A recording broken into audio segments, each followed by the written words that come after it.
Quantity and quality of water, हम वो पढ़ रहे थे, उसमें कहानी आगे बढ़ाई जाए। चैप्टर 1 कल हमने चालू किया था, quantity and quality of water.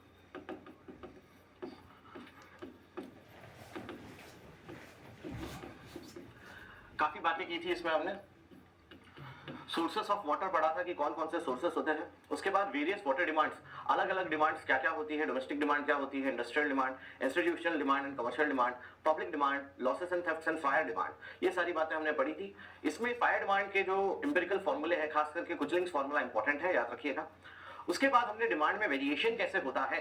Maximum daily demand 1.8 times of average daily demand होती है, maximum hourly demand 1.5 times of average hourly demand होती है। ये दो बातें हमने पढ़ी थी। इसके अलावा peak demand, that is maximum hourly demand of maximum day, that is 2.7 times of average hourly demand। दोनों फैक्टर आते हैं, 1.5 1.8, ये हमने जाना था। कोइंसिडेंटल ड्राफ्ट जाना था कि it is sum of maximum daily demand plus fire demand, इसके बारे में भी बात की थी। फिर हमें पता चला था कि पब्लिक को पानी सप्लाई होता है या तो पीक डिमांड के बेसिस पे या कोइंसिडेंटल ड्राफ्ट के बेसिस पे, दोनों में जो भी ग्रेटर हो। Water is supplied to the public as per peak demand और coincidental draft, whichever will be greater, है ना। इसके बाद हमने मैक्सिमम वीकली मैक्सिमम मंथली भी पढ़ा था कि 1.48 1.28 उनका पीक फैक्टर होता है। साथ ही साथ गुडरिच फॉर्मूले से पीक फैक्टर हमने जाना था। पीक फैक्टर क्या होता है? It is ratio of maximum demand is to average demand. Ratio होता है मैक्सिमम डिमांड का एवरेज डिमांड का। इसका एक एक्सप्रेशन हमने देखा था पीक फैक्टर निकालने का कि P equals 1.8 into T raise to -0.1, जिसमें टाइम डेज में होना चाहिए इन बिटवीन 1 to 365। 365 इंक्लूड कर सकते हैं, 1 के नीचे की क्वांटिटी नहीं फीड कर सकते, ठीक है भाई। इसके बाद हमने कौन कौन से फैक्टर्स डिमांड को अफेक्ट करते हैं इसके बारे में जाना था कि भाई season of the year, summer में ज्यादा पानी लगता है, विंटर में पानी कम लगता है। प्रेशर डिस्ट्रीब्यूशन हाई होता है, ज्यादा डिमांड होती है, प्रेशर डिस्ट्रीब्यूशन लो होता है, डिमांड लेस होती है। Type of Gentry, high standard में पानी का कंजम्पशन ज्यादा होता है, लोअर स्टैंडर्ड में पानी का कंजम्पशन कम होता है। साइज ऑफ द सिटी या पॉपुलेशन ऑफ द सिटी, जितनी ज्यादा साइज होती है सिटी की उतनी ज्यादा डिमांड होती है। ये सारी बातें हमने फैक्टर्स अफेक्टिंग डिमांड, इसको डिस्कस किया था। अब यहां से हमें गाड़ी आगे बढ़ानी है। शुरुआत करते हैं क्वेश्चन से। क्वेश्चन कुछ इस प्रकार है, which factor affects the demand more. इनमें से कौन फैक्टर डिमांड को ज्यादा अफेक्ट करता है? Option A season of the year, option B standard of living,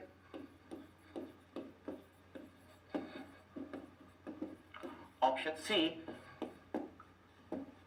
type of industries,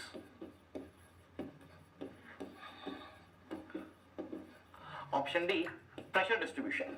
क्या लगता है आपको कौन सा आंसर सही होना चाहिए? बताइए भाई, which option should be correct? कौन सा ऑप्शन सही होना चाहिए, बताएं।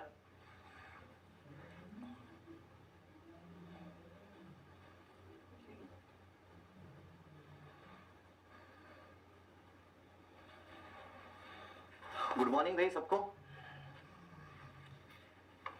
के सिमरन, प्रिंस कुमार,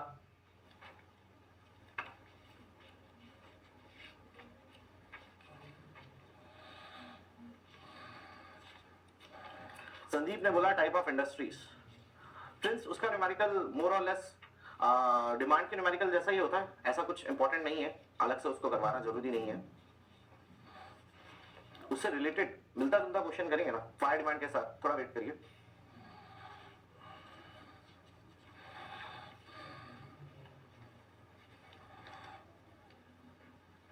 अंकित ने बोला स्टैंडर्ड ऑफ लिविंग, भूपिंदर ने बोला प्रेशर, रामू ने भी बोला स्टैंडर्ड ऑफ लिविंग, विकास ने बोला टाइप ऑफ इंडस्ट्री। चलिए, सही आंसर है टाइप ऑफ इंडस्ट्री, है ना भाई। टाइप ऑफ इंडस्ट्री डिमांड को काफी ज्यादा अफेक्ट करता है। कल मैंने लिखवाया भी था कि टाइप ऑफ इंडस्ट्री काफी ज्यादा डिमांड को अफेक्ट करता है, affects demand the most. Reason being, भाई किसी लोकेलिटी में मान लीजिए पेपर इंडस्ट्री है या पेट्रोलियम इंडस्ट्री है, तो पर कैपिटल डिमांड में कितना बड़ा डिफरेंस आ जाएगा। सोचिए, पेपर इंडस्ट्री में 1 टन के पेपर में 200 से 400 किलो लीटर का पानी लग रहा है, और वही कोई दूसरी लोकेशन है जहां पे पेट्रोलियम इंडस्ट्री है, तो 1 टन के पेट्रोलियम को क्रूड ऑयल से एक्सट्रैक्ट करने के लिए 1 से 2 लीटर का पानी लग रहा है, 2 किलो लीटर का पानी लग रहा है। तो भाई काफी डिफरेंस है 400 किलो लीटर में और 1 किलो लीटर में, तो काफी ज्यादा डिफरेंस आ जाएगा टाइप ऑफ इंडस्ट्री से। तो इसे याद रखिएगा कि type of industry affects the demand of the water for a locality drastically. हाँ जी करेंगे, पहले पढ़ेंगे विकास पॉपुलेशन फोरकास्टिंग, फिर इसके क्वेश्चन करेंगे, ठीक है। चलिए अगला क्वेश्चन देखा जाए। तो सही आंसर क्या है? Type of industries.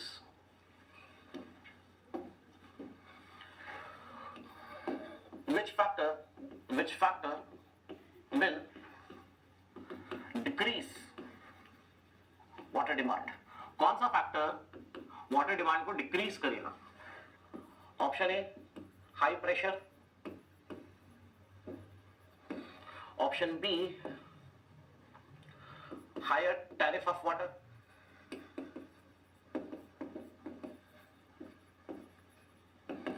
Option C summer season, option D metered connections.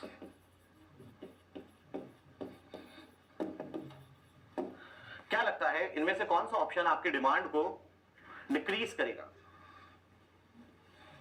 Answer दीजिए।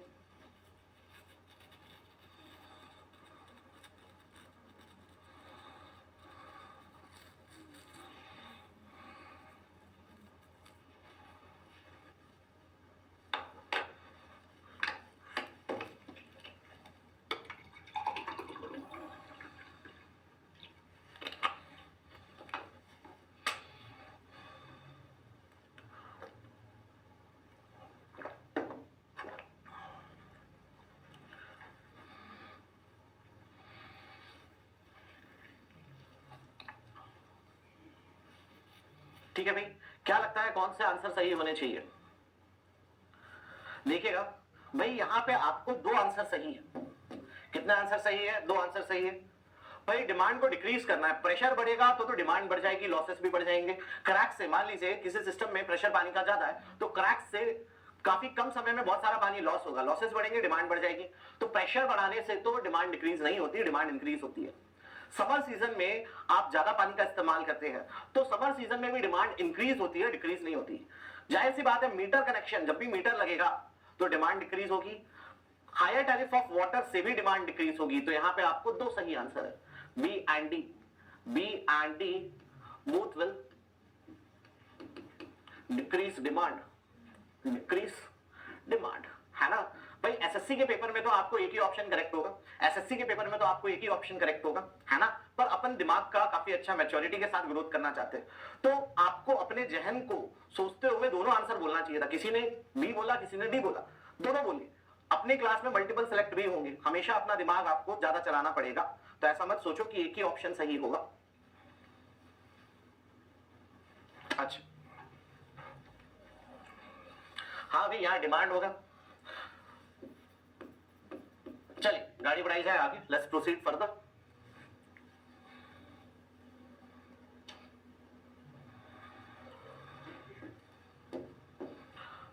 बात करते हैं पीक फैक्टर के बारे में। भाई पीक फैक्टर एज पर पॉपुलेशन आईएस कोड 1172 के अकॉर्डिंग पीक फैक्टर की कुछ वैल्यूज दी हुई है as per the population. Peak factor क्या होता है?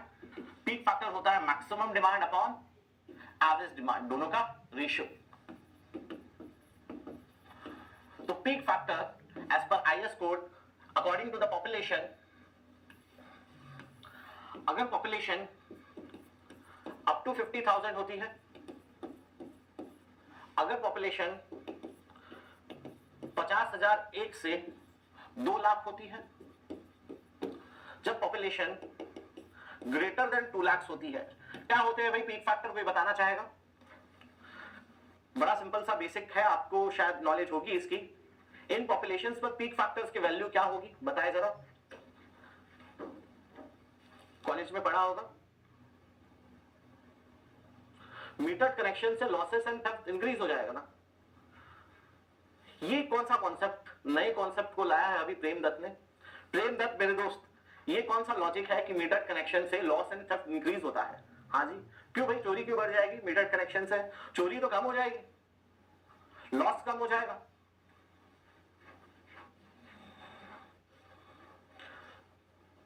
तो peak factor for population of 50,000 and 50,000 to 2 lakh, above 2 lakh, peak factor होता है कोड के अकॉर्डिंग 3, 2.5 2। साथ ही साथ for rural areas also, for rural areas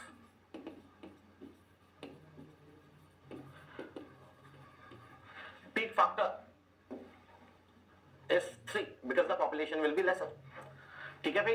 अच्छा, क्या फिर से अपन देख रहे हैं, इस बात से हमें क्या समझ आता है, इस बात से हमें यह समझ आता है कि lesser the population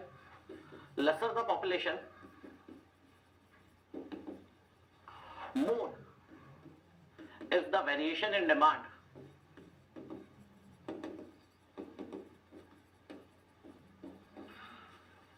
Therefore, more peak factor. इस बात को समझने का प्रयास करते हैं। एज पर पॉपुलेशन IS कोड ने IS 1172 ने पीक फैक्टर्स की वैल्यू दी हुई है ना। ये रीजन क्या है समझना भाई, जितनी कम पॉपुलेशन होती है वेरिएशन उतना खतरनाक होता है, वेरिएशन उतना खतरनाक होता है।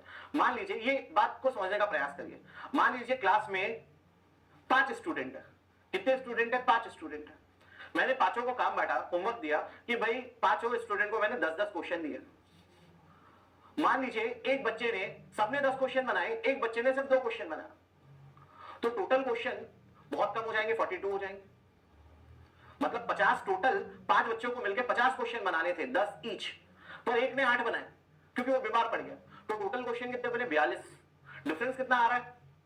8 का, परंतु परसेंटेज डिफरेंस कितना आ रहा है? 8/50 into 100, बड़ा परसेंटेज होगा। पर मान लो क्लास में 500 बच्चे होते, कितने बच्चे होते? 500 बच्चे होते, तो मुझे वेरिएशन देखने को कम मिलता। एग्जैक्ट स्केलेबल नहीं होता कि 5 में 1 बीमार पड़ा तो 500 में 10 बीमार पड़ेंगे, नहीं। जब 500 बच्चे होंगे ना, तो भी शायद 1 या 2 ही बीमार पड़े होंगे उस दिन। तो जब मैं टोटल करूंगा क्वेश्चंस का, तो ज्यादा निकल कर आएंगे, परसेंटेज डिफरेंस काफी कम निकल कर आएगा। समझ रहे मेरी बात को?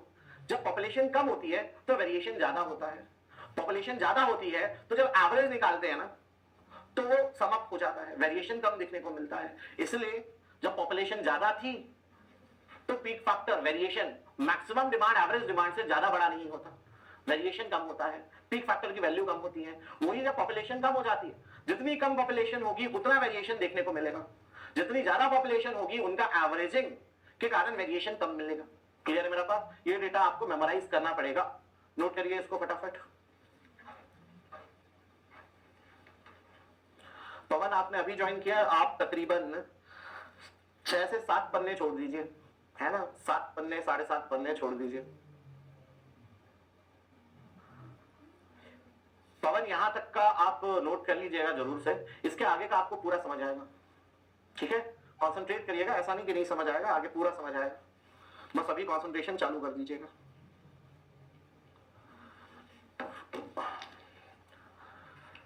हाँ जी, नोट किया आप लोगों ने?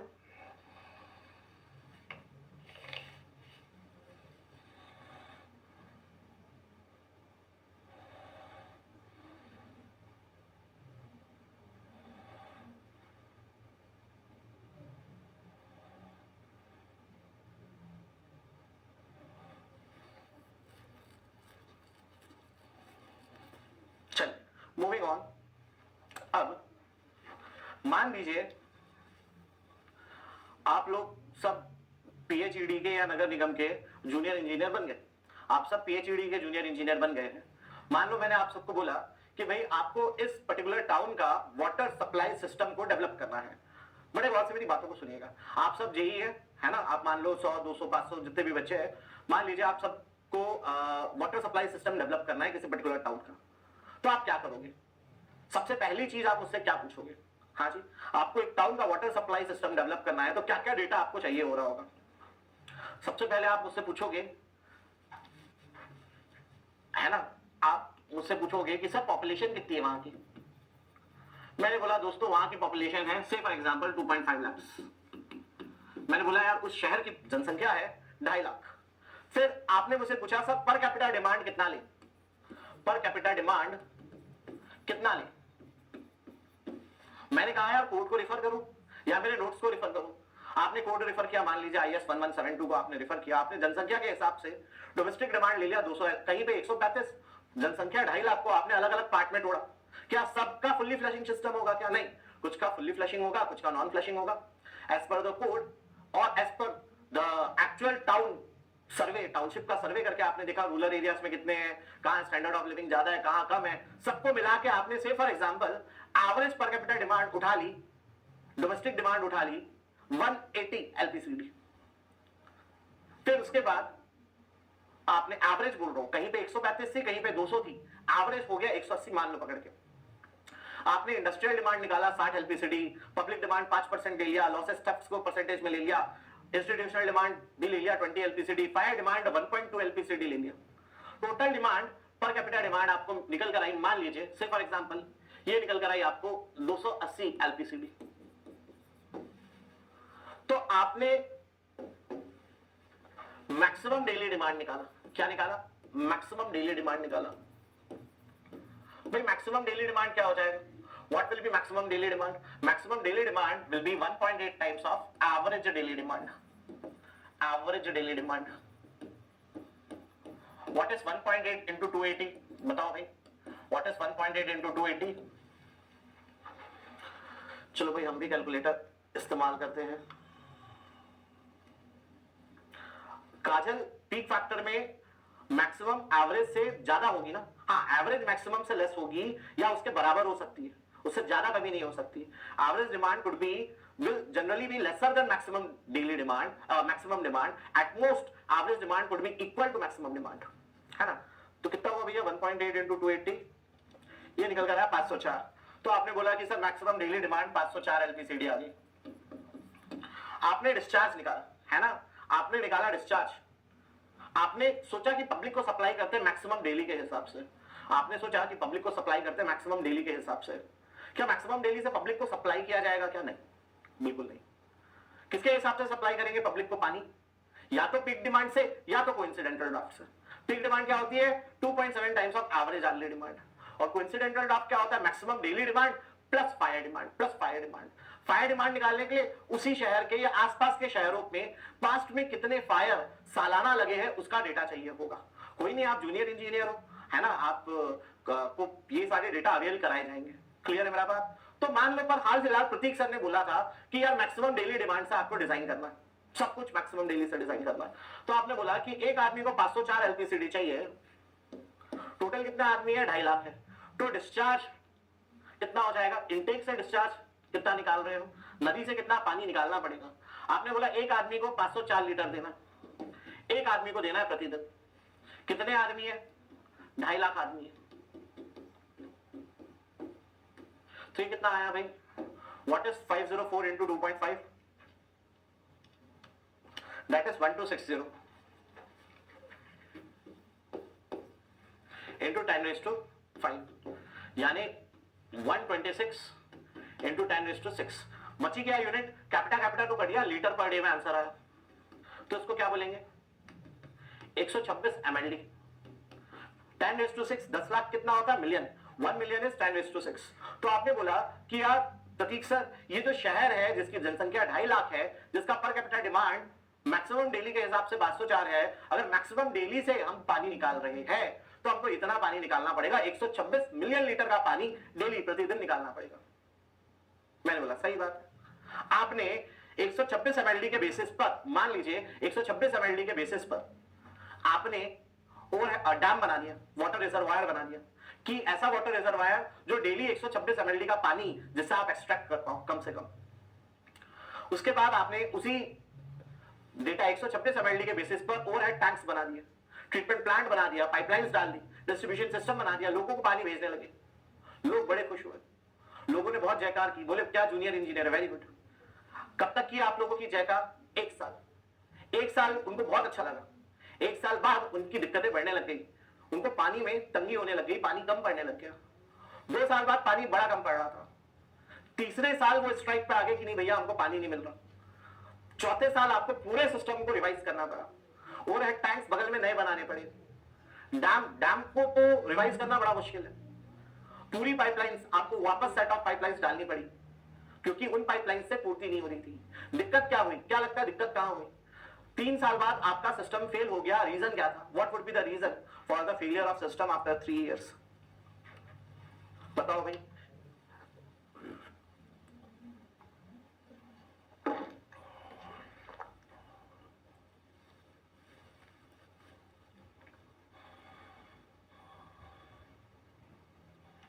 हाँ जी, क्या लगता है सिस्टम क्यों फेल हुआ?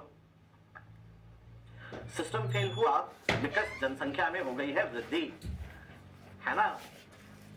ठीक है, 3 साल बाद, अभी आपने आज की पॉपुलेशन के हिसाब से, आपने आज की 2.5 लाख की पॉपुलेशन के हिसाब से पूरा काम कर दिया, परंतु 3 साल बाद आपका सिस्टम फेल हो गया। रीजन क्या था? जनसंख्या बढ़ गई है। अब जनसंख्या 2.5 लाख नहीं है, अब जनसंख्या शायद 3.5 लाख पहुंच गई है या 3 लाख पहुंच गई है। 50,000 लोग बढ़ गए, तो पानी बट जा रहा है। पानी बट रहा है तो सबकी पूर्ति नहीं हो पा रही, सबकी पूर्ति नहीं हो पा रही। तो क्या आपने आपका ओवरहेड टैंक 3 साल के लिए बनाया था? क्या आपने आपकी पाइपलाइंस, मेन सप्लाई की और डिस्ट्रीब्यूशन सिस्टम की क्या 3 साल के लिए डाली थी? क्या डैम 3 साल के लिए बनाया था? क्या नहीं। आप चाहते हैं कि आपका डैम 50 साल चले, आप चाहते हैं आपका ट्रीटमेंट प्लांट कम से कम 15 साल चले, आप चाहते हैं कि आपके ओवरहेड टैंक्स 50 साल चले। तो अलग अलग डिजाइन स्पान होता है, अलग अलग डिजाइन स्पान होता है। आप चाहते हैं कि आपके वाटर सप्लाई रिलेटेड स्ट्रक्चर्स उन डिजाइन स्पान में बिना किसी रोक टोक के, बिना किसी दिक्कत के प्रॉपर्ली स्मूथली रन करें। क्लियर है मेरा बात? ठीक है। तो आप आज की पॉपुलेशन के हिसाब से काम नहीं करते, आप फ्यूचर पॉपुलेशन के हिसाब से काम करते हैं। सही बात है, कई लोगों ने एकदम सही बात बोली है।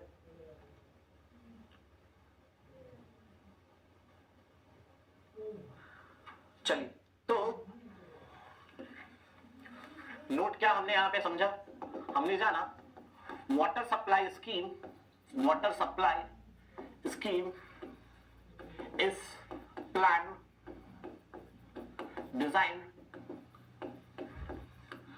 कंस्ट्रक्टेड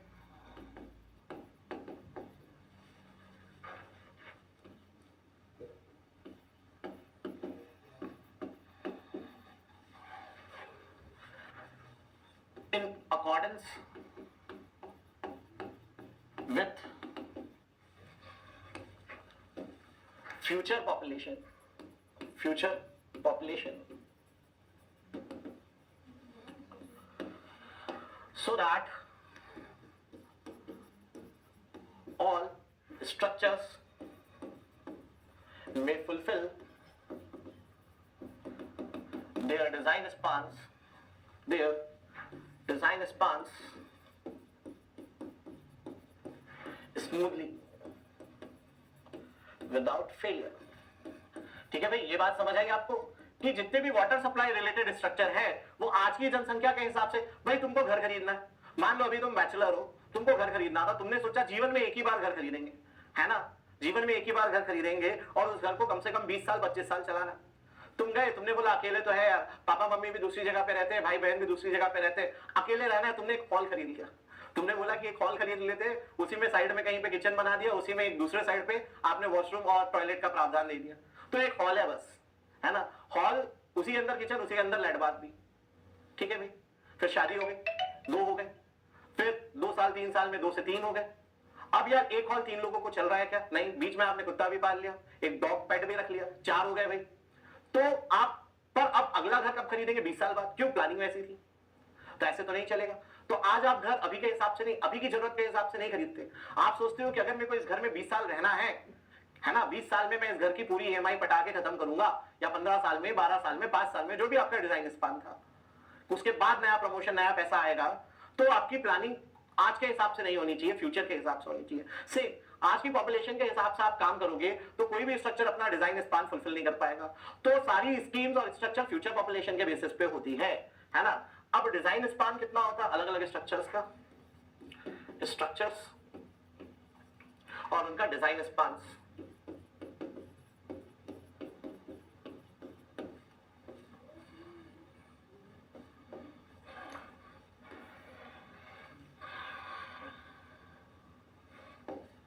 बात करें वाटर रिजर्वायर की,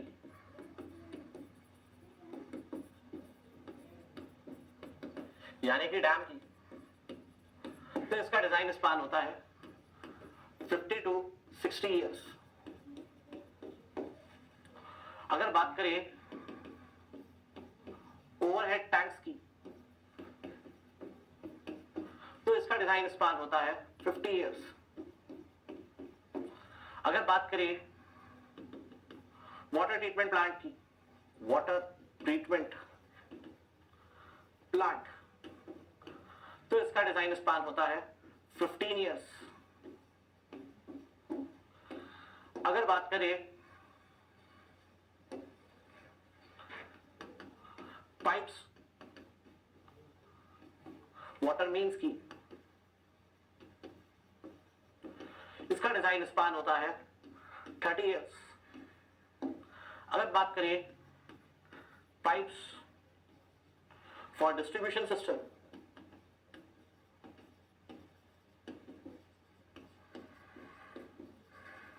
तो इसका डिजाइन स्पान होता है 30 इयर्स।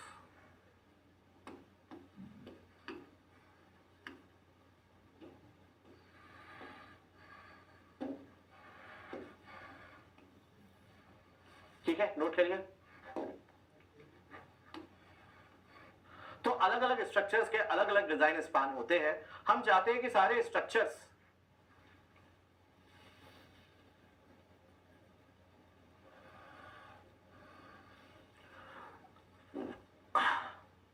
आर्य चंदन, ये वाली स्लाइड लिख लो।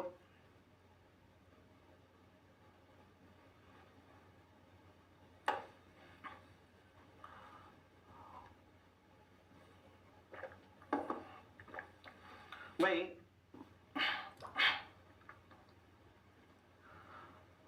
हम चाहते हैं कि सारे स्ट्रक्चर्स अपने डिजाइन स्पान को फुलफिल करें, सारे स्ट्रक्चर्स अपने डिजाइन स्पान को फुलफिल करें।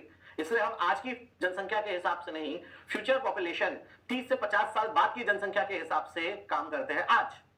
क्लियर है मेरा बात? हम 50 साल की बाद की जनसंख्या जो होने वाली है उसके हिसाब से आज प्लानिंग करके आज कंस्ट्रक्शन कर देते हैं कि वो 50 साल 30 से 50 साल तक लोगों को सर्व करती रहे बिना किसी दिक्कत के।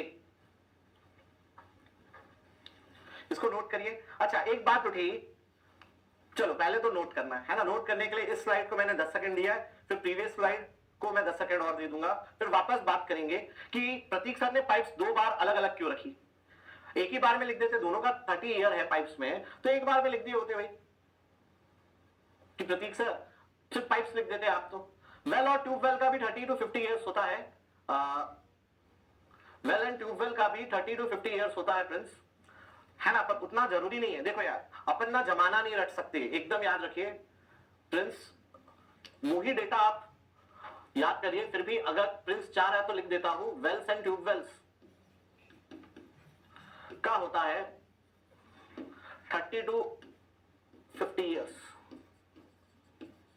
ठीक है भाई, पर ये वाला डेटा उतना इंपॉर्टेंट नहीं है तो मैंने लिखवाया भी नहीं। जमाना नहीं याद रख सकते, हमेशा याद रखो अपन का काम क्या है, अपना काम है सरकारी नौकरी पाना। पहली फुर्सत में पहली सरकारी नौकरी हमें चाहिए। आप जमाना याद करने निकलोगे, आपका नॉलेज बहुत हो जाएगा पर सरकारी नौकरी नहीं मिलेगी दोस्त, है ना।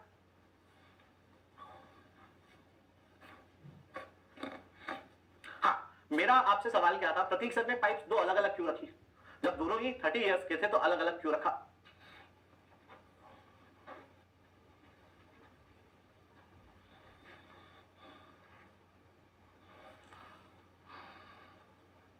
Fourth point, pipes water means.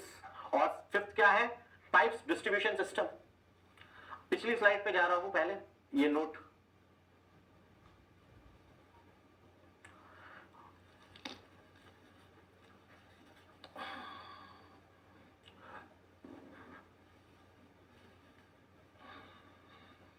हाँ जी, गर्मी थोड़ी ज्यादा है, आप लोग नोट करिए, थोड़ा एसी कम किया जाए।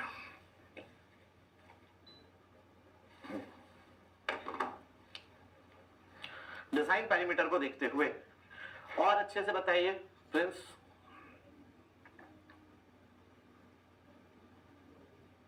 देखिए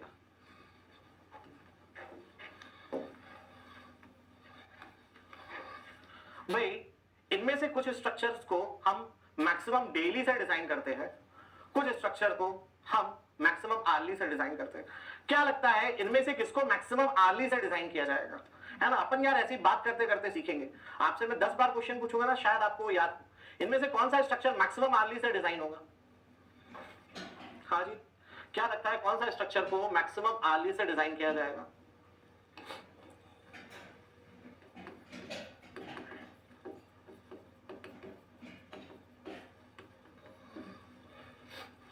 कौन से स्ट्रक्चर को मैक्सिमम आर्ली से डिजाइन किया जाएगा? भाई डिस्ट्रीब्यूशन सिस्टम को मैक्सिमम आर्ली से डिजाइन करना पड़ेगा। मेरी बात को देखो यार, अपन को ना इंजीनियर बनना है, अपन को एनवायरमेंटल इंजीनियर बनना है, तो उस प्रकार से दिमाग लगाना पड़ेगा। भाई पब्लिक आर किसको मैटर करता है? पीक आवर्स किसका होता है? पब्लिक का होता है।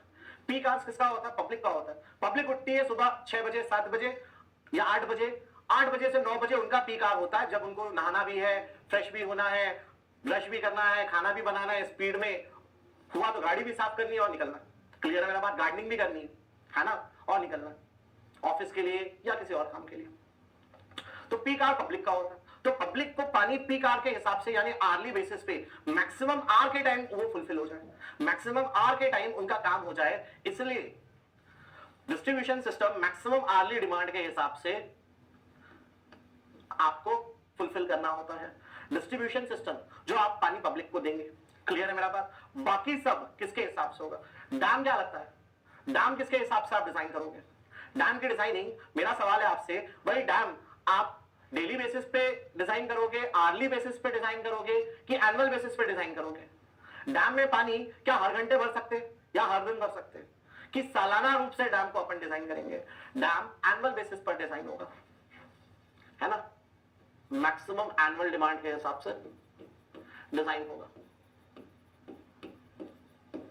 ठीक है, अब बात करते हैं ट्रीटमेंट। अच्छा यार समझना मेरी बात को, एक है अकाउंट, अकाउंट में आ गए पैसे, है ना, अब आपके अकाउंट में साल में एक बार पैसा आता है, मान लीजिए साल का पूरे काम का पैसा एक बार में अकाउंट में आता है, तो अकाउंट क्या है आपका? डैम। एक बार पैसा आया, उसके हिसाब से आपको पूरे साल को भर काम करना है कि इतना पैसा एक बार में आ जाए। समझना मेरी बात को, आपकी रिक्वायरमेंट है साल भर की कि भाई मेरे को घर का इतना पैसा देना है, रेंट या रेंट का इतना पैसा देना है, या ईएमआई का इतना पैसा देना है, कार का इतना पैसा देना है, एजुकेशन का इतना देना है। आपने अपना डिमांड पता किया, उसके हिसाब से साल भर काम किया, आपने काम खोजे कि भाई साल भर मेरे को 40 लाख 50 लाख अकाउंट में एक बार में आ जाए, मान लो 40 लाख आ गए एक बार में अकाउंट में, तो डैम आपका अकाउंट है, एक ही बार आएगा। ठीक है, अब उस पैसे को अलग अलग प्रकार से निकालना है, उस पैसे को अलग अलग प्रकार से निकालना है। पाइपलाइंस को आर्ली बेसिस पे निकालना पड़ेगा, पाइपलाइंस जिनसे आप डिस्ट्रीब्यूशन ले रहे हैं, जो पब्लिक को डायरेक्ट पानी दे रही है, पीक आवर पे पानी पहुंचाने के लिए यहां पे आपको मैक्सिमम आर्ली से डिजाइन करना पड़ेगा, इसकी पाइपलाइंस भी मैक्सिमम आर्ली से डिजाइन होगी। बाकी सब को पीक आवर से चलाने की जरूरत है क्या? नहीं, बाकी सबको मैं पीक आवर से क्यों चलाऊं? डैम को तो एनुअल से चला रहा हूं, पाइप्स को मैं पीक आवर या मैक्सिमम आर्ली से चला रहा हूं, है ना, बाकी सबको मैं मैक्सिमम डेली के हिसाब से डिजाइन करता हूं। इनको डिजाइन किया जाएगा मैक्सिमम डेली डिमांड के हिसाब से।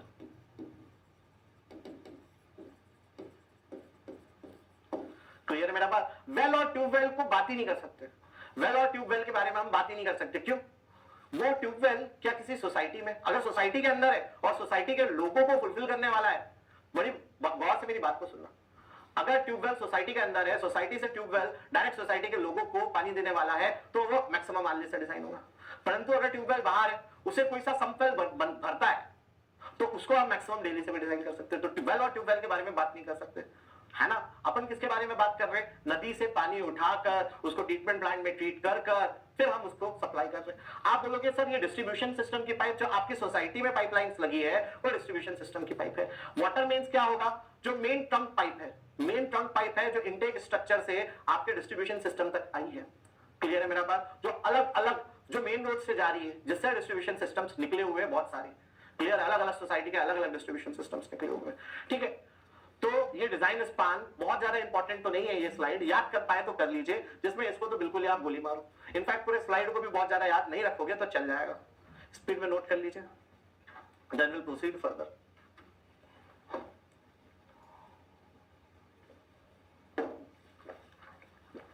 Moving on. अब भाई अब मुद्दा उठा कि सर आप बोल रहे हो 30 साल बाद की जनसंख्या के हिसाब से आपको काम करना, तो सर 30 साल बाद की जनसंख्या क्या होगी वो निकालनी पड़ेगी। उसका क्या एग्जैक्ट कोई बता सकता है 30 साल बाद की जनसंख्या क्या होगी? नहीं, एग्जैक्ट जनसंख्या 30 साल बाद की तो कोई नहीं बता सकता। हाँ, उसका अनुमान लगाया जा सकता है, अंदेशा लगाया जा सकता है, फोरकास्टिंग की जा सकती है। फोरकास्टिंग मतलब अनुमान, आगे का अनुमान लगाना। क्लियर है मेरा बात? चलिए तो अब आते हैं अपन पॉपुलेशन फोरकास्टिंग पे, अगली स्लाइड पे, that is population forecasting.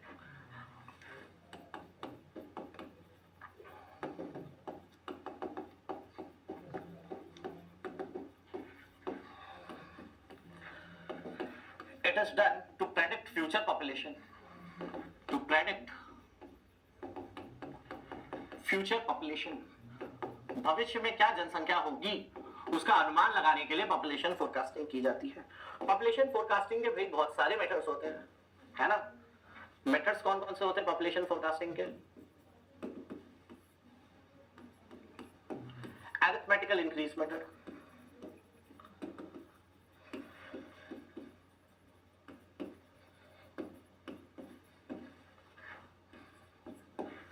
Geometric increase method के पहले हम इंक्रीमेंटल पढ़ना चाहेंगे। Incremental increase method,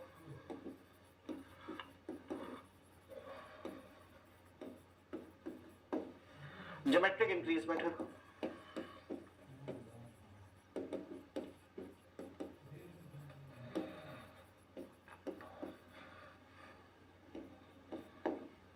decreasing rate of growth method,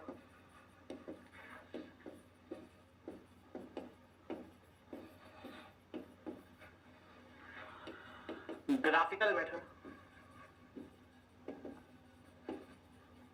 graphical method भी दो प्रकार का होता है, सिंपल ग्राफिकल और comparative graphical. Simple graphical method and comparative graphical method. Comparative graphical method,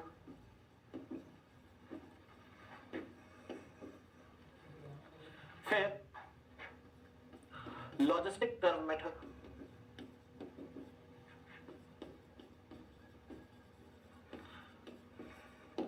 master plan method,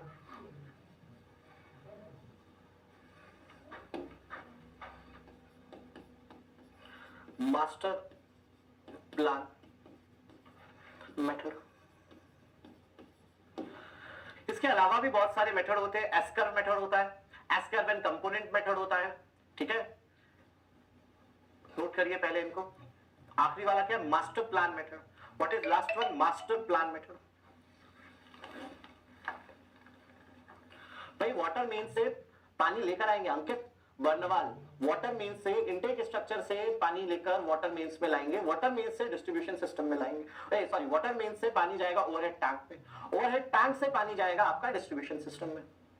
overhead tank को हम रेगुलेट कर सकते हैं अपने हिसाब से,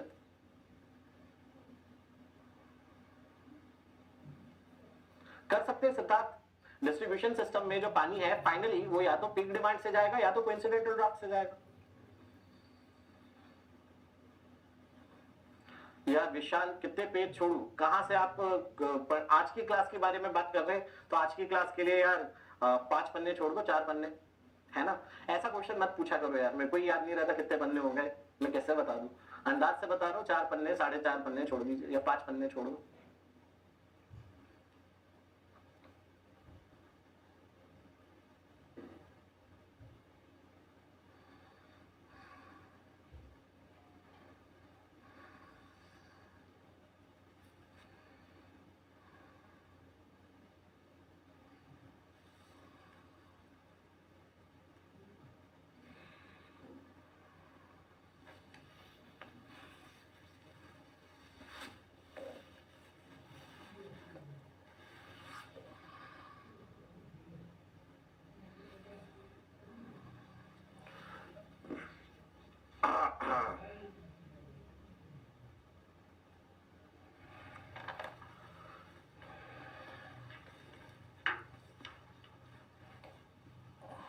नोट करिए फटाफट।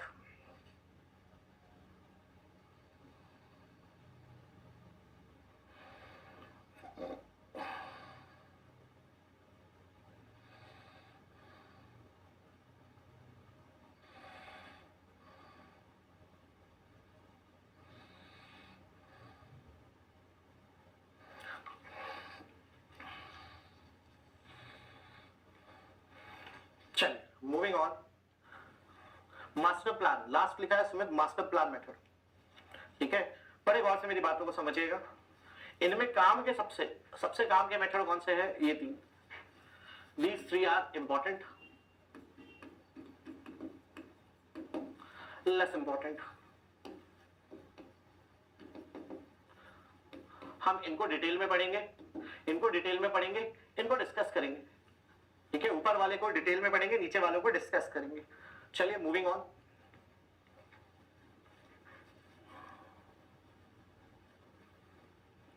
अब किसी भी सिटी का population increase in a city या population growth of a city depends on growth rate, birth rate,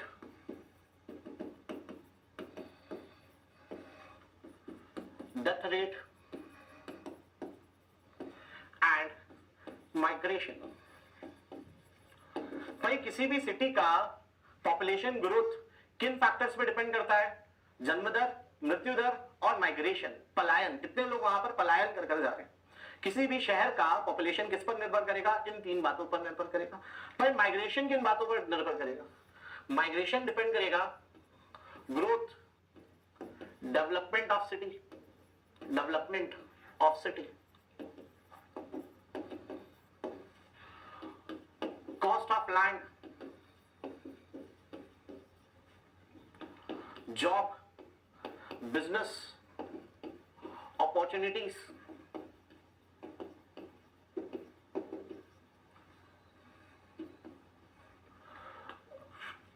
then pollution in city,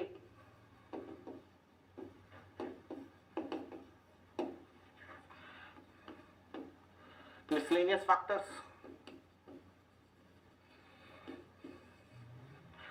cultural,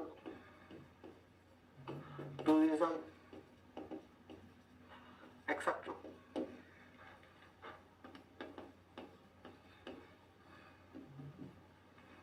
भाई किसी भी शहर का जनसंख्या किन बातों पर डिपेंड करेगा?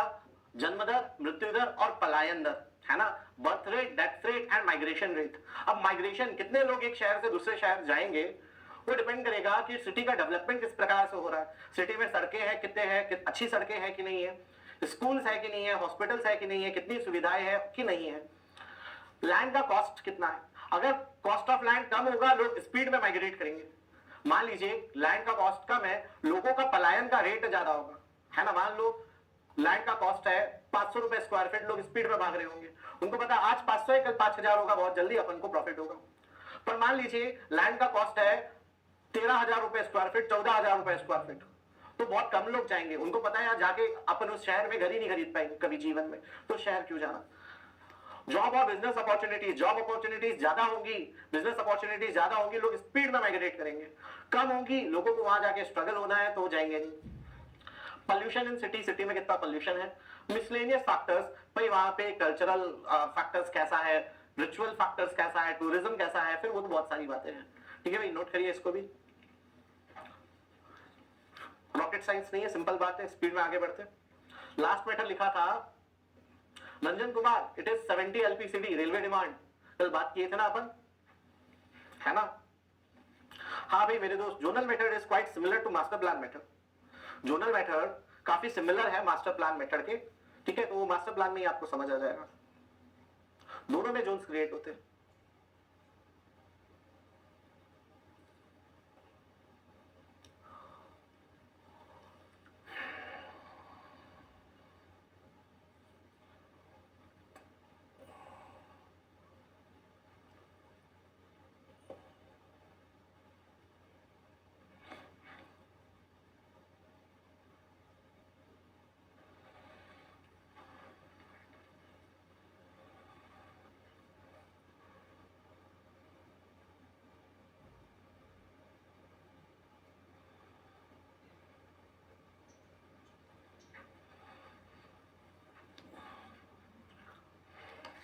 नोट किया आप लोगों ने?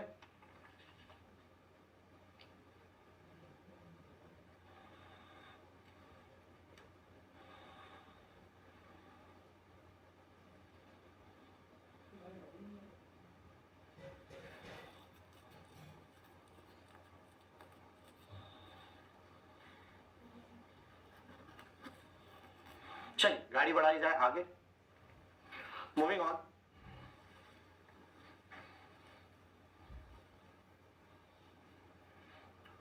बात करते हैं पहले अरिथमेटिकल इंक्रीज मेथड के बारे में।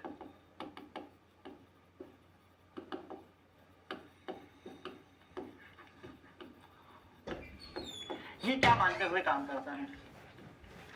It assumes that increase in population per decade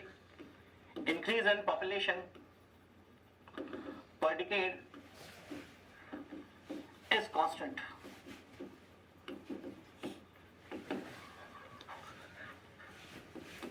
It assumes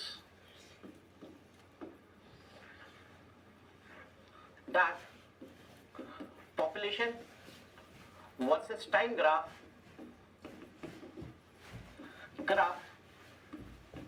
is a straight line.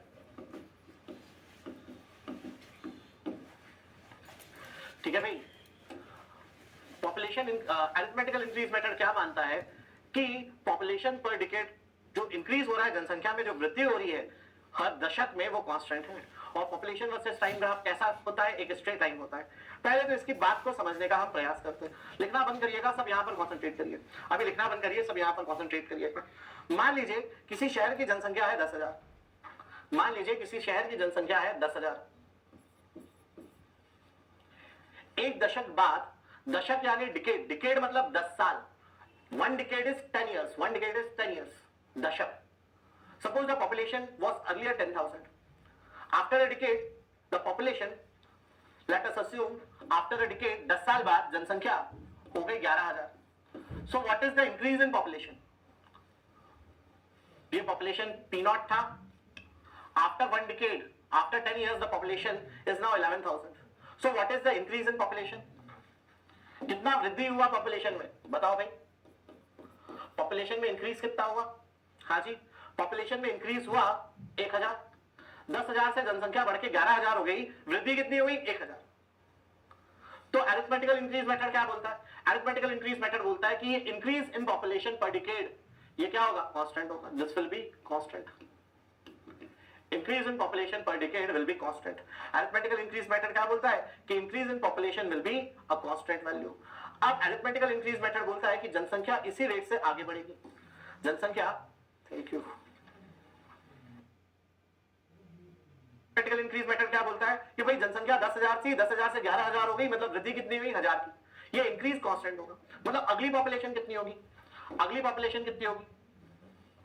Therefore P2 will be 11,000 plus 1,000, 12,000. P3 कितना होगा? 13,000. P4 कितना होगा? 14,000. And so on. मतलब जनसंख्या हर दशक में 1,000 से बढ़ती जाएगी। अरिथमेटिकल इंक्रीज मेथड क्या बोलता है? ये जो इंक्रीज है ये कांस्टेंट होता है। अब अगर इंक्रीज कांस्टेंट है, हर साल, हर 10 साल में बराबर लोग आ रहे हैं, तो पॉपुलेशन वर्सेस टाइम ग्राफ कैसा होगा?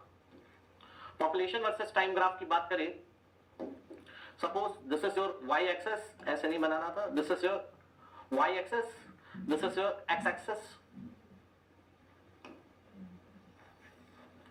एक्स एक्सेस पे मान लीजिए हम समय ले लें और वाई एक्सेस पे मान लीजिए हम पॉपुलेशन ले लें, तो population versus time graph will be a straight line. ये क्या होगा? एक स्ट्रेट लाइन होगा। ठीक है, ये एक स्ट्रेट लाइन होगा।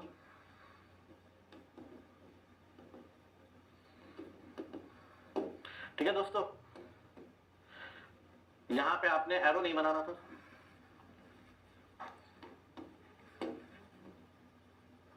ये ठीक है, ये बोलता है अरिथमेटिकल इंक्रीज मेथड। एक्सप्रेशन क्या है अरिथमेटिकल इंक्रीज मेथड का? अरिथमेटिकल इंक्रीज मेथड का एक्सप्रेशन है population after n decades is given by present or last known population number of decades into x bar into x bar।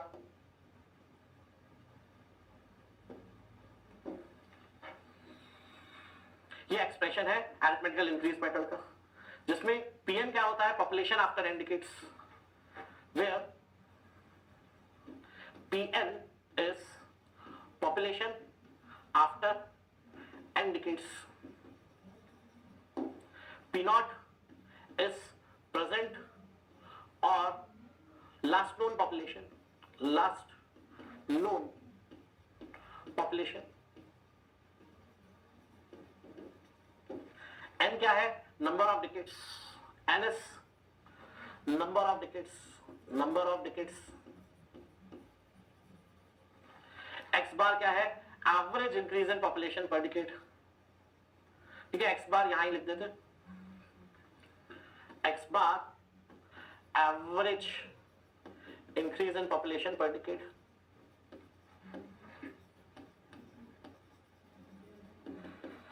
पर decade.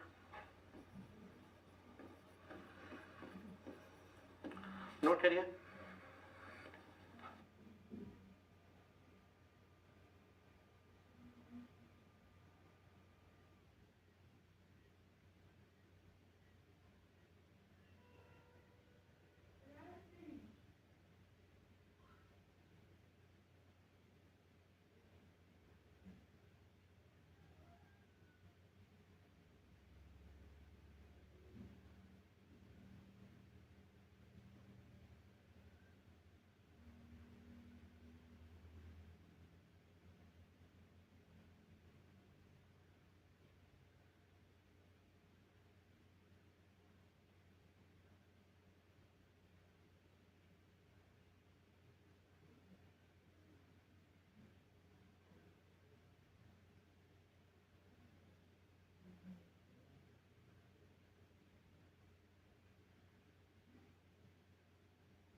अभिषेक 2 या 3 decade भी हो सकता है, पर फिर कांस्टेंट डेटा आपको उस 2 डिकेड के बीच का ही डेटा मिलना चाहिए, है ना.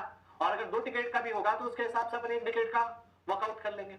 जब अपन इस पे न्यूमेरिकल करेंगे you will have a better understanding. थोड़ा वेट करिए.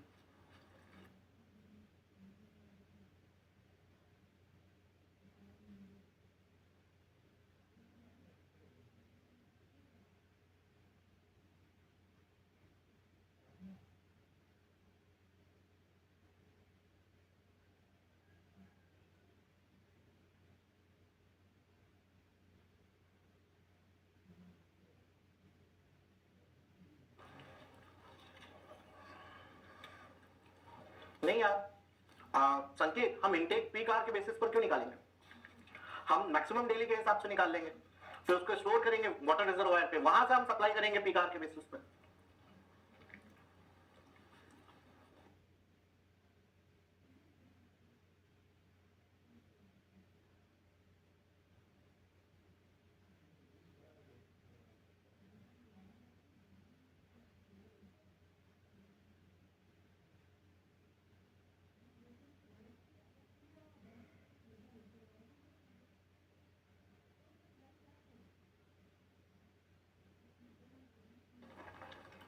प्रिंस, बात सेम है ना. वो जो इंक्रीज है वो अंडरस्टैंडेबल है कि एवरेज इंक्रीज है.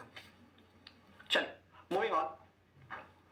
अब बड़े गौर से इस बात को समझने का प्रयास करिएगा कि इसमें और बाकी मेथड्स में डिफरेंस क्या है. ये काफी बेसिक मेथड हो गया. अरिथमेटिकल इंक्रीज मेथड का बात करिए तो ये काफी बेसिक मेथड हो गया. इस मेथड और बाकी मेथड में क्या डिफरेंस है उसके बारे में बात करते हैं.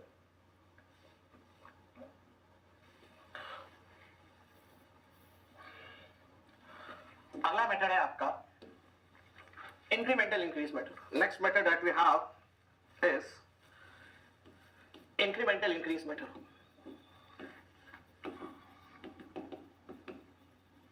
ये मेथड क्या बोलता है इसको समझने का प्रयास करिए. ये मेथड बोलता है ड्यूरिंग पॉपुलेशन फोरकास्टिंग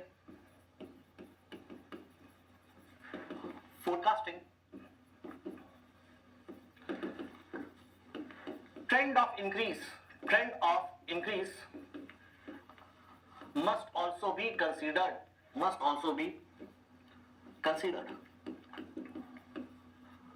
अब इंक्रीमेंटल इंक्रीज मेथड क्या बोलता है? इंक्रीमेंटल इंक्रीज मेथड बोलता है कि भाई पॉपुलेशन फोरकास्टिंग में ट्रेंड ऑफ इंक्रीज या ट्रेंड ऑफ ग्रोथ काफी इंपॉर्टेंट पॉइंट होगा. ट्रेंड ऑफ ग्रोथ को मद्देनजर रखते हुए काम करना पड़ेगा. अब भैया आपका जो ट्रेंड ऑफ ग्रोथ है वो इंक्रीजिंग ट्रेंड भी हो सकता है डिक्रीजिंग ट्रेंड भी हो सकता है और डिक्रीजिंग ट्रेंड भी हो सकता है। इस बात को समझने का प्रयास करिएगा कि भाई जो आपका ट्रेंड ऑफ ग्रोथ है वो इंक्रीजिंग ट्रेंड में भी किसी शहर की जनसंख्या में वृद्धि हो सकती है, डिक्रीजिंग ट्रेंड में भी हो सकती है। अब इंक्रीजिंग ट्रेंड कैसा होता है? इंक्रीजिंग ट्रेंड दोस्तों कुछ ऐसा होता है, this is time, this is population. तो इंक्रीजिंग ट्रेंड होता है दोस्तों कुछ ऐसा, और डिक्रीजिंग ट्रेंड कैसा होता है? डिक्रीजिंग ट्रेंड होता है दोस्तों कुछ ऐसा।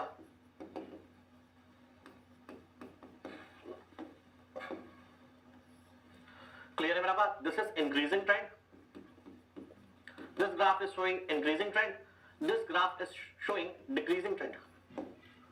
भाई इंक्रीजिंग ट्रेंड कब होता है? समझना मेरी बात को। इंक्रीजिंग ट्रेंड मतलब हर साल, सबका ध्यान मेरी तरफ हो, कांस्टेंट इंक्रीज क्या होता है? हर साल बराबर लोग आ रहे। पिछले साल 1000 लोग आए थे शहर में, इस साल 1000 और लोग आ गए शहर में। हर साल शहर में बराबर लोग आ रहे, वो कांस्टेंट ग्रोथ होगा ट्रेंड का, कांस्टेंट ट्रेंड होगा, स्ट्रेट लाइन होगा। अब इंक्रीजिंग ट्रेंड क्या होगा? पिछले साल पिछले साल शहर में 1000 लोग आए थे, इस साल शहर में 1200 लोग आए, 200 ज्यादा आए। अगले साल शहर में नए 1500 लोग आए, पलायन करके नए 1500 लोग आए। मतलब पहली बार 1000 नए आए थे, सेकेंड बार 1200 नए आए, तीसरी बार 1500 नए आए, फिर 1800 नए आए, फिर 2200 नए आए, 3000 नए। हर साल पिछले साल से ज्यादा लोग पलायन कर आ रहे। तो ट्रेंड ऑफ ग्रोथ इंक्रीजिंग है। ऐसा क्यों हो रहा होगा?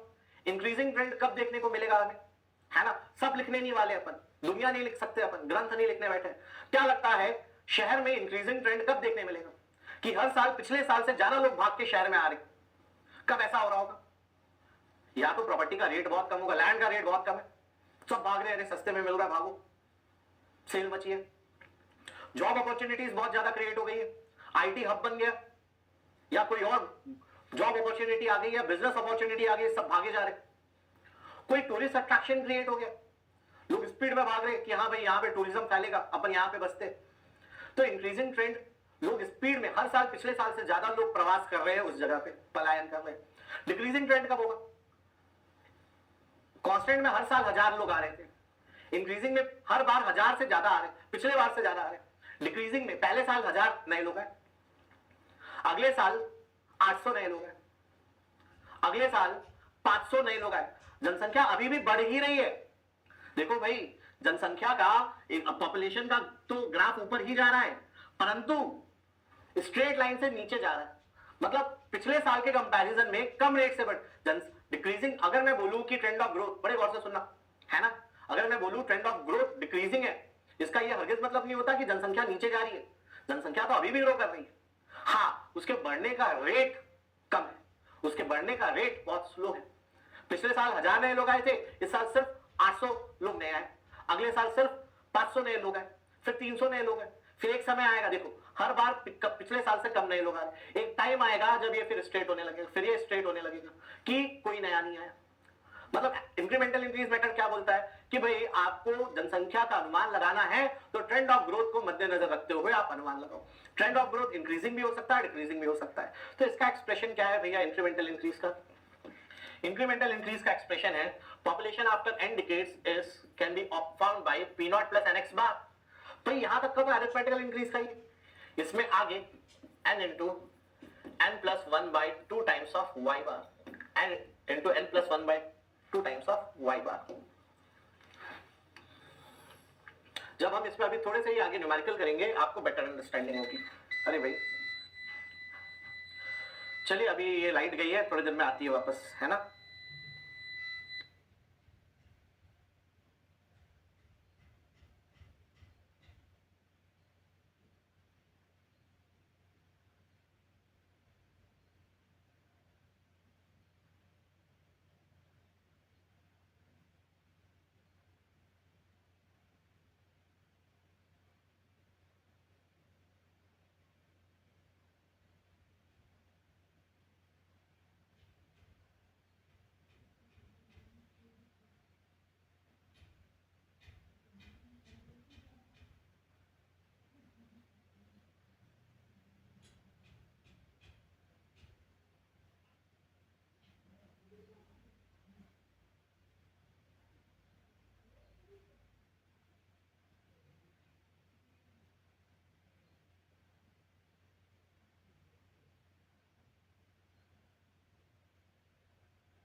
गया। हाँ जी, तो इंक्रीमेंटल इंक्रीज मेथड पढ़ रहे थे, मीनवाइल लाइट चली गई, जनरेटर चालू हुआ है ना। चलिए मूविंग ऑन। तो मैंने आप लोग को जैसा बताया, इंक्रीमेंटल इंक्रीज मेथड का एक्सप्रेशन क्या होता है? Incremental increase method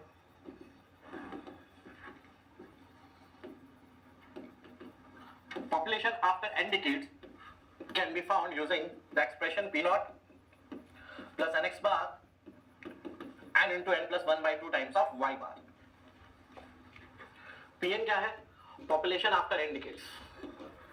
population after n decades. p naught क्या है? present और last known population, जैसा last बार था।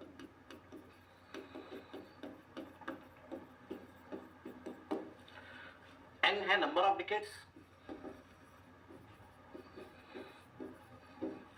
x bar average increase per decade, और y bar क्या है?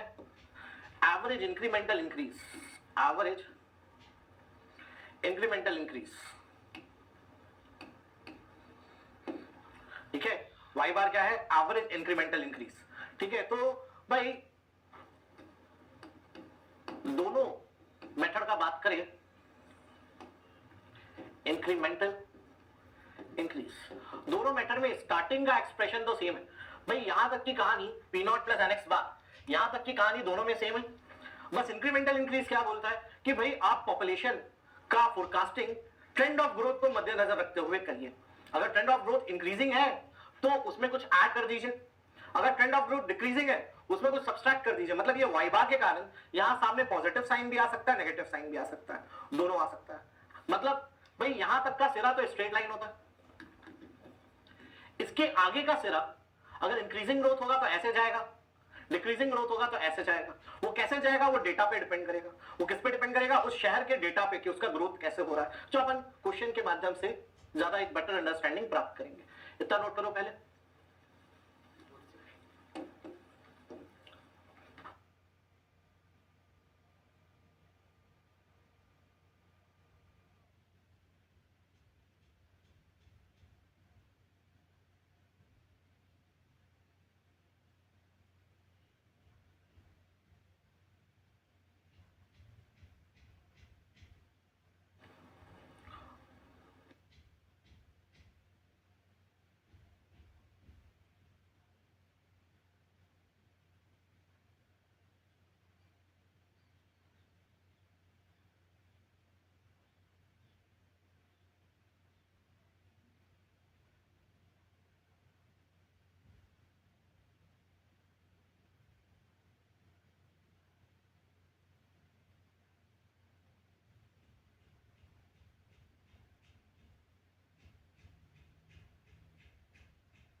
ये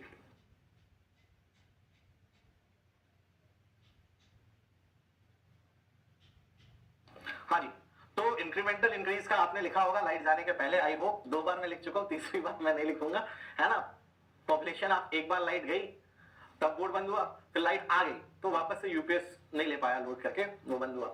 तो population after n decades is given by p not plus nx bar plus n into n plus 1 by 2 times of n into n plus 1 whole upon 2 into y bar. y bar क्या होता है? Average incremental increase. बाकी सारी चीजें तो same थी, ठीक है भाई। और लाइट जा रही है तो एकदम स्पीड में लिखो, मेरे लिखने के पहले आपको लिखकर खत्म कर लेना। ऐसा आप सोचिए कि प्रतीक सर के लिखने के पहले अपन लिख ले, लाइट कभी भी जा सकती है, ठीक है। तो पॉपुलेशन आफ्टर n डिकेड्स का इंक्रीमेंटल इंक्रीज का एक्सप्रेशन था इतना सा। अब एक ने पूछा कि सर दिल्ली में इलेक्ट्रिसिटी फ्री है या थोड़ी बारिश का मौसम चल रहा है यहाँ पे भोपाल में, इसलिए ऐसा बार बार हो रहा है। हाँ वो तो है यार, डिस्ट्रीब्यूशन बड़ा है, सिस्टम डाउन हो रहा है। बड़े बड़े शहरों में छोटी बात तो होती है, वैसी वाली बात है। इसका यूपीएस शायद प्रॉपर्ली वर्क नहीं कर रहा, इसको वर्कआउट करेंगे आज हम लोग, बात करूंगा मैं जिसको ठीक करते हैं। ऐसा बार बार नहीं होगा, आप निश्चिंत रहिए। अगली बात कि भाई एक ने पूछा कि सर दिल्ली में इलेक्ट्रिसिटी फ्री है और एजुकेशन फ्री है, बस सर्विसेज फ्री है, मेडिकल भी, मोहल्ला क्लिनिक खोल दिया है, तो क्या पलायन रेट बढ़ गया है? हाँ जी, पलायन बढ़ गया। तो मोहित ने पूछा कि सर दिल्ली पे क्या इंक्रीमेंटल इंक्रीज लगेगा? नहीं, ऐसा जरूरी नहीं है। क्यों? दिल्ली की पॉपुलेशन बहुत हाई है, वो वैसे ही सैचुरेशन के करीब है, उस पर इंक्रीमेंटल इंक्रीज भी लग सकता है, उसके अलावा और भी चीजें लग सकती है। अगर इन फैक्टर से इतना फर्क पड़ा होगा कि अभी भी पलायन बढ़ ही रहा है तो पक्का उसमें इंक्रीमेंटल इंक्रीज लगेगा। परंतु सिर्फ इन्हीं फैक्टर से पलायन बड़े जरूरी नहीं है ना। ट्रेंड ऑफ ग्रोथ इंक्रीजिंग कब होता है? जब प्रॉपर्टी रेट भी कम हो। प्रॉपर्टी रेट कम नहीं है, जब बिजनेस अपॉर्चुनिटीज, जॉब अपॉर्चुनिटीज ज्यादा हो। जॉब अपॉर्चुनिटीज, बिजनेस अपॉर्चुनिटीज ज्यादा नहीं है ना। तो ओवरऑल बहुत सारे फैक्टर्स के बेसिस पे डिपेंड करेगा। तो ऐसा बोल नहीं सकते, ना ये बोल सकते कि इंक्रीमेंटल इंक्रीज लगेगा, ना ये बोल सकते कि इंक्रीमेंटल इंक्रीज नहीं लगेगा। वो एक्चुअल डेटा के हिसाब से हमें पता चलेगा भाई ट्रेंड ऑफ ग्रोथ इंक्रीजिंग है कि डिक्रीजिंग है कि कांस्टेंट हो गया है। उसके बेसिस पे हम बताएंगे कि बेस्ट सुटेबल मेथड जो आप दिल्ली पे लगा सकते हैं वो कौन सा होगा। जहां तक मेरा मानना है, क्योंकि दिल्ली इतने सालों से एक बड़ी सिटी है, उसकी पॉपुलेशन नियर टू सैचुरेशन है, उसमें arithmetical increase method best suitable होगा हाल फिलहाल। क्लियर मेरा बात? क्योंकि जो रेट ऑफ ग्रोथ है वो बहुत कम हो रहा होगा, ठीक है। चलिए मूविंग ऑन। अब बात करते हैं हम तीसरे मेथड की, that is geometrical increase method.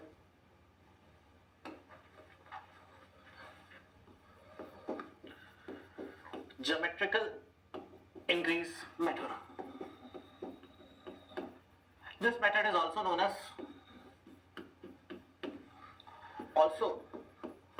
as uniform growth, compound increase, compound growth या compound increase मेथड, ठीक है भाई। तो ज्योमेट्रिकल इंक्रीज मेथड को ही आप यूनिफॉर्म ग्रोथ या compound increase, compound growth method भी बोलते हैं, ठीक है। अब ज्योमेट्रिकल इंक्रीज मेथड बोलता क्या है उसको हम डिस्कस करते हैं। ये बोलता है कि percentage rate of increase, percentage rate of increase per decade is constant, percentage rate of increase per decade is constant। Geometrical increase method क्या बोलता है कि percentage rate of increase per decade is constant, है ना भाई। बड़े गौर से सुनना, मान लो सबका ध्यान मेरी तरफ हो, सब मेरी तरफ देखिए, कोई डाउट तो नहीं है अभी हाल फिलहाल? ठीक, बड़े गौर से देखिएगा कि मान लीजिए जनसंख्या 10,000 है, जनसंख्या 10,000, एक दशक बाद जनसंख्या हो गई 11,000, पॉपुलेशन हो गई 11,000। पहले पॉपुलेशन 10,000 थी, after one decade the population is now 11,000. So if I may ask you what is the increase? Increase is 1,000. Increase कितना हुआ? 1,000 हुआ। जनसंख्या 10,000 से 11,000 हो गई, वृद्धि कितनी हुई? 1,000। अब अरिथमेटिकल इंक्रीज क्या बोलता था? अरिथमेटिकल इंक्रीज बोलता था कि ये 1,000 इंक्रीज पर डिकेड कांस्टेंट होगा, मतलब अगली अब जनसंख्या 1,000 से बढ़ेगी, ये अरिथमेटिकल इंक्रीज बोलता था। मतलब अगली जनसंख्या 12,000, उसकी अगली 13,000, है ना। As per arithmetic increase method, है ना, थोड़ा सा रफ में है यहाँ पे। अरिथमेटिकल इंक्रीज मेथड क्या बोलता था? अरिथमेटिकल इंक्रीज ये बोलता था कि 1000 इंक्रीज कांस्टेंट होगा, इंक्रीज बराबर 1000 ये कांस्टेंट होगा। तो पॉपुलेशन अब कितनी होगी? पॉपुलेशन होगी 12,000, 13,000, 14,000 and so on, it will progress like that. ये अरिथमेटिकल इंक्रीज बोलता था। ज्योमेट्रिकल इंक्रीज मेथड क्या बोलता है?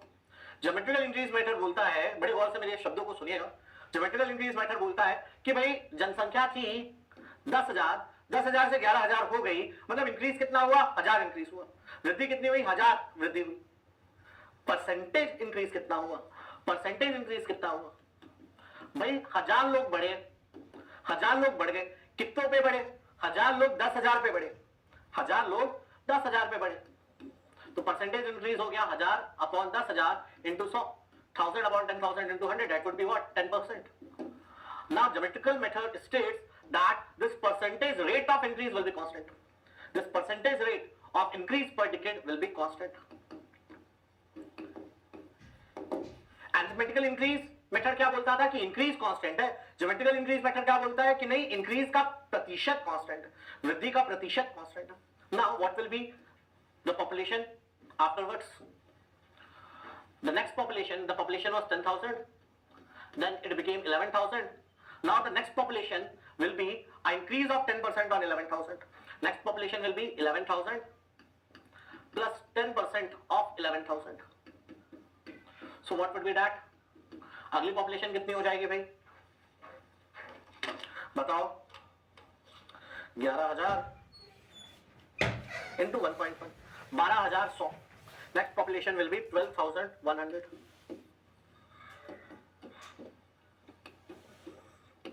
उसके बाद पॉपुलेशन कितनी होगी? उसके बाद पॉपुलेशन कितनी होगी? 10% ऑफ द प्रीवियस पॉपुलेशन। अगली पॉपुलेशन कितनी हो जाएगी? 12,100 इंटू 10%, दैट इज इंटू 1.1। तो अगली पॉपुलेशन हो जाएगी 13,310, 13,310। अगली जनसंख्या कितनी हो जाएगी? 13,310, 10% से वृद्धि, तो ये हो जाएगी 14,641, 14,641, and so on the population will increase. I hope my point is clear to you guys. मुझे लगता है आप लोग को मेरा पॉइंट क्लियर हुआ होगा। नोट करिए इसको, कोई डाउट यहां तक किसी को तो पूछे।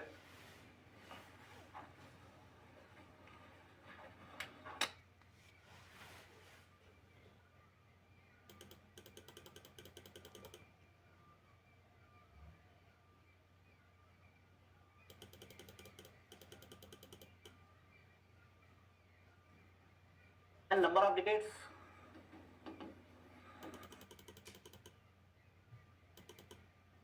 n plus r by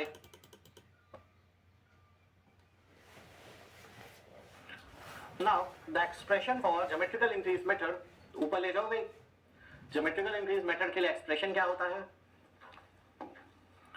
population after n decades is given by p naught 1 plus r by 100 raised to n.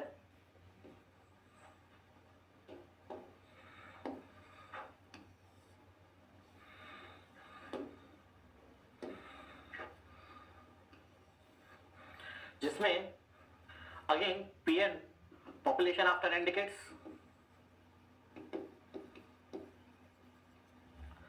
p naught present or last known population,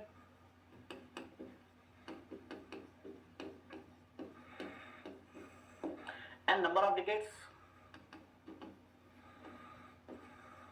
after which you need to predict the population, and r is percentage rate of increase. ठीक है भाई, note करिए।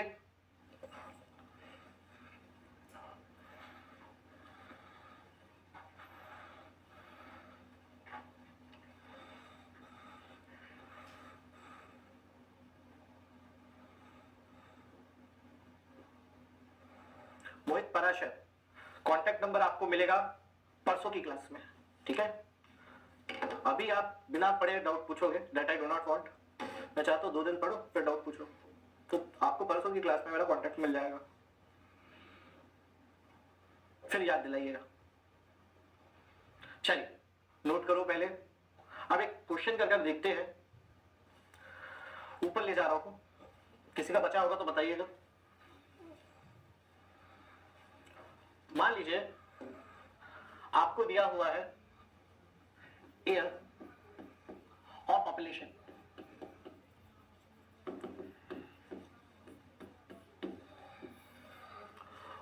उन्नीस सौ 1990, 2000, 2010, 2020। 1980 में किसी शहर में जनसंख्या थी से फॉर एग्जांपल 5 लाख, फिर जनसंख्या हो गई उस शहर में 5.2 लाख, फिर हो गई 5.5 लाख, 6 लाख,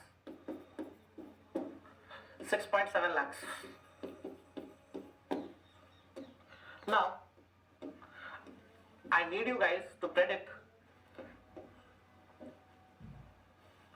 मैं चाहूंगा कि आप लोग जनसंख्या निकालें for year, find population for year 2080, 2080 की जनसंख्या निकाले आप। मैं ऐसा चाहता हूं, किस मेथड से?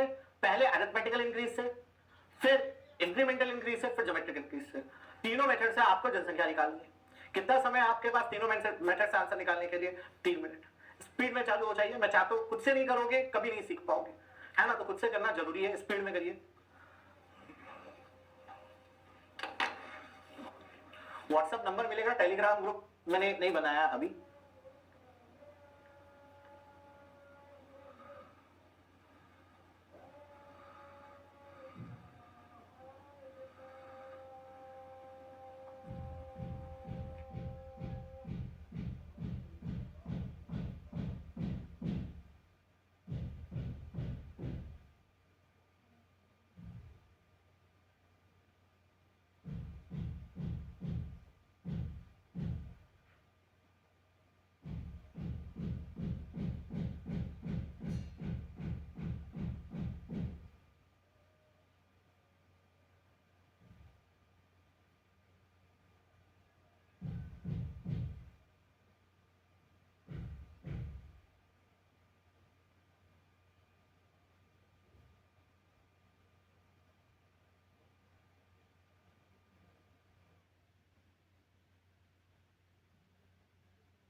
प्रीवियस स्लाइड पे ये लो दोस्त,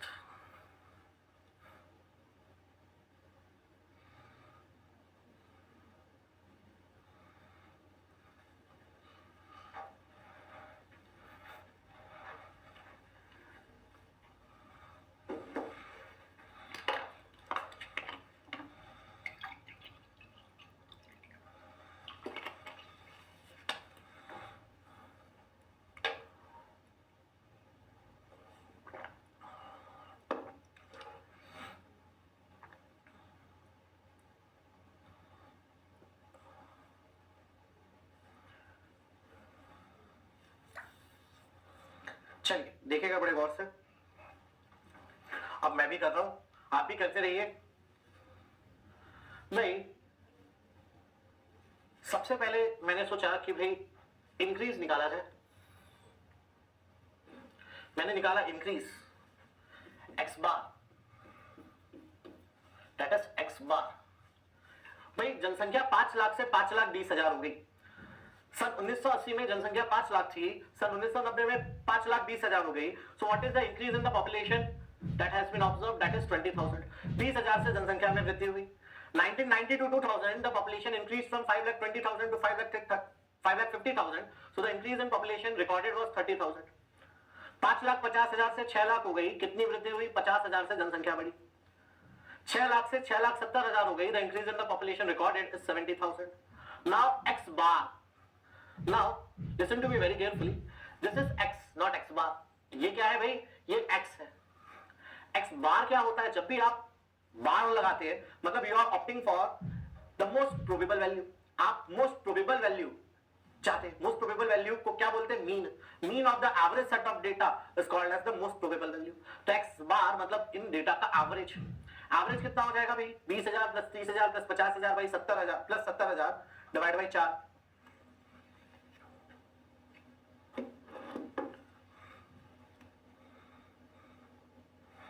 कितना हो गया भाई? 20,000 प्लस 30,000 प्लस 50,000 प्लस 70,000 बाई 4, ये हो गया 42,500। नाउ पॉपुलेशन मुझे 2080 में निकालनी है। अगर अरिथमेटिकल इंक्रीज मेथड से निकालूं, अरिथमेटिकल इंक्रीज मेथड से निकालूंगा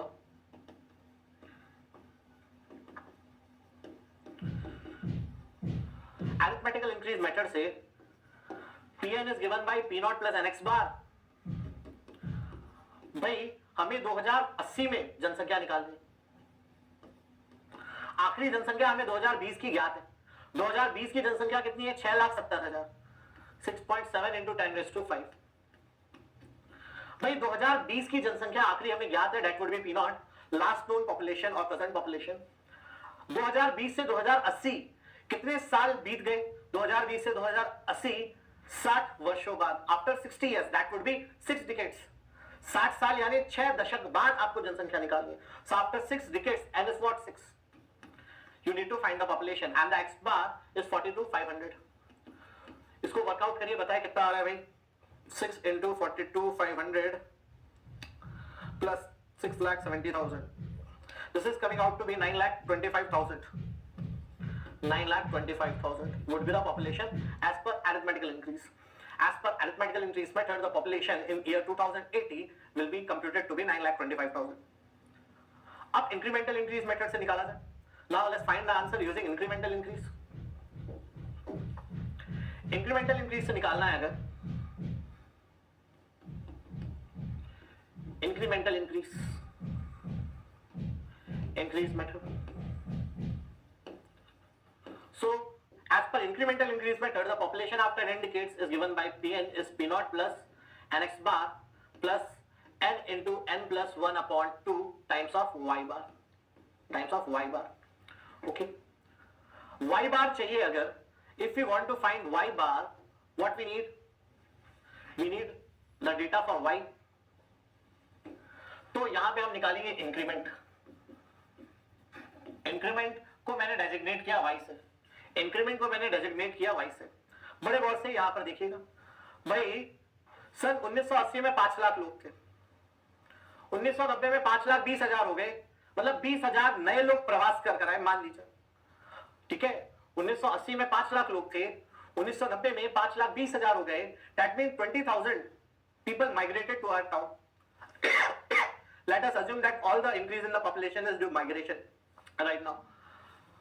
अब 1990 से जनसंख्या 2000, सन 2000 में the population went to 5.5 lakhs, जनसंख्या 5,50,000 हो गई। कितने लोग बढ़े? 30,000 लोग बढ़े। पिछले दशक में 20,000 नए लोग प्रवास किए थे, इस दशक में 30,000 नए लोग प्रवास कर गए। पिछले साल से ज्यादा लोग आए हैं। ट्रेंड ऑफ ग्रोथ कैसा है? ट्रेंड ऑफ ग्रोथ इंक्रीजिंग है, कुछ अच्छा हो रहा होगा, है ना। प्रॉपर्टी का रेट कम हो रहा होगा, बिजनेस अपॉर्चुनिटीज ज्यादा हो रही होंगी। मतलब पिछली बार 20,000 नए लोग आए थे, इस बार 30,000 नए लोग आए, पिछली बार से 10,000 ज्यादा नए लोग आए। हमेशा नीचे वाला डेटा माइनस ऊपर वाला data, always subtract the data below with the data above. तो 30,000 माइनस 20,000 प्लस 10,000, 10,000 नए लोग हैं। सबका ध्यान यही होना चाहिए, अभी लिखिए मत, do not right at all, please concentrate here.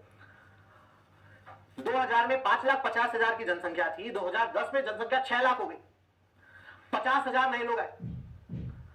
पिछले साल 30,000 नए लोग आए थे, इस बार पिछले साल से ज्यादा नए लोग आए। कितने ज्यादा नए लोग आए? हमेशा नीचे वाला डेटा माइनस ऊपर वाला डेटा करिएगा, जो साइन आया यूज करिएगा। 50,000 माइनस 30,000 कितना हो गया? प्लस 20,000। 2010 में जनसंख्या 6 लाख थी, 2020 में 670 हो गई, 70,000 नए लोग आए हैं। पिछली बार 50 आए थे, इस बार पिछली बार से ज्यादा आए हैं। 70,000 माइनस 50,000, 20,000। वाई बार कितना हो गया? वाई बार कितना हो गया भाई? 10,000 plus 20,000 plus 20,000, that would be 50,000 divide by 3, 16,000, 6,6 7.666.67 clear है मेरी बात? अच्छा, बड़े गौर से मेरी बात को सुनिएगा। यहां पे हमेशा नीचे माइनस ऊपर करिएगा, जो साइन आएगा यूज करिएगा, जो भी साइन आएगा use it as it is. मान लो यहां पे पॉपुलेशन 6,40,000 होती है, मान लीजिए यहां पर the last data would have been 6.4 lakh. Increase कितना हुआ होता? 40,000। अगर ये 6.4 होता है, यहां 40,000 आता, यहां 40,000 आता, 40,000 माइनस 50,000, यहां माइनस 10,000 आ गया होता। क्लियर है मेरा बात? ध्यान रखिएगा, हमेशा नीचे माइनस ऊपर वाला करिएगा, प्लस साइन आएगा तो प्लस, माइनस आएगा तो माइनस, फिर तीनों को ऐड करिएगा, साइन को एज इट इज यूज करते हुए तीनों को ऐड करिएगा, divide by number of set of data. 3 data है, 3 से डिवाइड करिए। मान लो यहाँ पे 6.4 होता, यहाँ 40,000 आया होता, ये माइनस 10,000 आया होता, आंसर 20,000 बाई 3 आया होता, 666.67 आ रहा होता उस केस में। क्लियर है मेरा बात? चल गाड़ी बढ़ाते आगे। Now let's proceed further. So population in 2018, present or last known population is 6.7 lakhs. Number of decades in between 2020 and 2080 is 6 decades.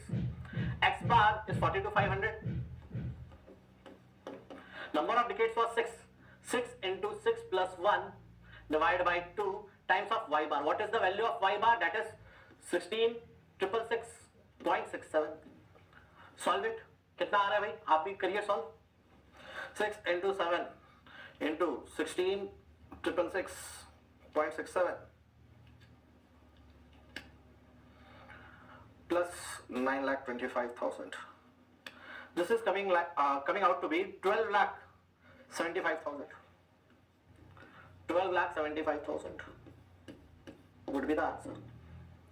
ठीक है भाई, I hope my point is clear to you. इसमें किसी को कोई भी डाउट है तो बताएं, स्क्रीन में नोट भी करें। श्रीनाथ, एन क्या है श्रीनाथ? Number of decades. हमें श्रीनाथ एन है number of decades. Last known population 2020 की है, हमें पॉपुलेशन निकालनी है श्रीनाथ 2080 की। 2080 माइनस 2020, कितने साल बीत गए? 2020 से 2080 60 साल बीत गए। 60 साल बीत गए है ना, मतलब कितने दशक बीत गए श्रीनाथ? 6 दशक बीत गए। 60 years is 6 decades. एन क्या है? Number of decades. I hope Shrinath my point is clear to you. Prince इसमें ज्यादा क्यों? Because we are observing a increasing trend of growth. Prince you need to understand one point, that हर population forecasting method से answer अलग आना है। जितने population forecasting method है सबसे आंसर अलग आएगा। एक ही सिटी का ग्रोथ, एक ही सिटी का पॉपुलेशन सेम ईयर पर निकालोगे, सबसे अलग आंसर आएगा, क्योंकि सब अलग फंक्शन है। हाँ, अरिथमेटिक क्या मानता है? अरिथमेटिक मानता है प्रिंस कि ग्रोथ लीनियर है। इंक्रीमेंटल क्या मानता है? इंक्रीमेंटल मानता है प्रिंस कि ग्रोथ इंक्रीज अपन increasing throughout we are observing increasing trend, so the growth is increasing, that's why the population हमें ज्यादा निकल कर आई। अरिथमेटिकल इंक्रीज से पॉपुलेशन ये वाली है, इंक्रीमेंटल से ग्रीन कलर में, इसलिए अरिथमेटिक से वैल्यू कम आ रही है, अरिथमेटिकल की वैल्यू इतनी आ रही है 9,25,000, और इंक्रीमेंटल इंक्रीज से वैल्यू ज्यादा आ रही है। अरिथमेटिकल, ये अरिथमेटिकल मेथड हो गया, ये इंक्रीमेंटल इंक्रीज मेथड हो गया। अरिथमेटिकल से है ना 2020 से 2080, अरिथमेटिकल में वैल्यू आ रही है 9,25,000, और इंक्रीमेंटल में कितनी आ रही है? 12,75,000। ज्यादा सही कौन सी है Prince? Which one of the following is more accurate in this particular, with this particular set of data? What do you think Prince is more accurate? कौन ज्यादा एक्यूरेट है?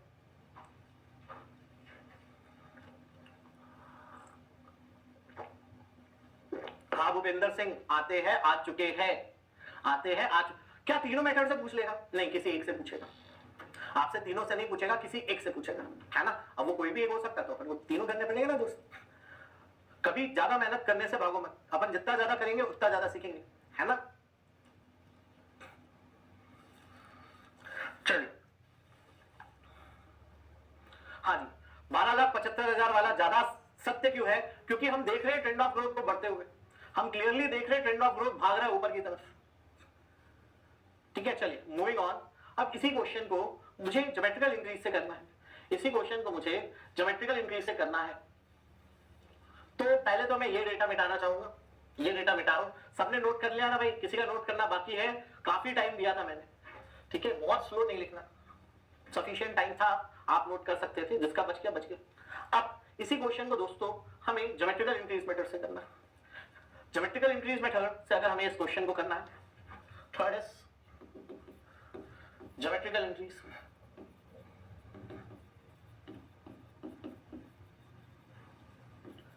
ज्योमेट्रिकल इंक्रीज मेथड से population after n decades is given by p naught 1 plus r by 100 raised to n।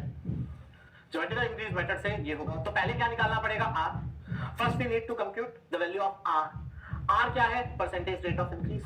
तो r निकाला जाए भाई। सबका ध्यान मेरी तरफ होना चाहिए, है ना, चीजें मिटा रहा हूं दोस्तों। इसको भी गायब करते हैं और इसको थोड़ी देर से गायब करूंगा, स्पीड में लिख लेना भाई। हमें r निकालना है। r क्या होता है, परसेंटेज रेट ऑफ इंक्रीज। तो भाई जनसंख्या 1980 में 5 लाख थी, 1990 में 5,20,000 हो गई। कितने लोग बढ़े, 20,000 लोग बढ़े। कितना प्रतिशत लोग बढ़े, this is increase in population, what would be the percentage increase.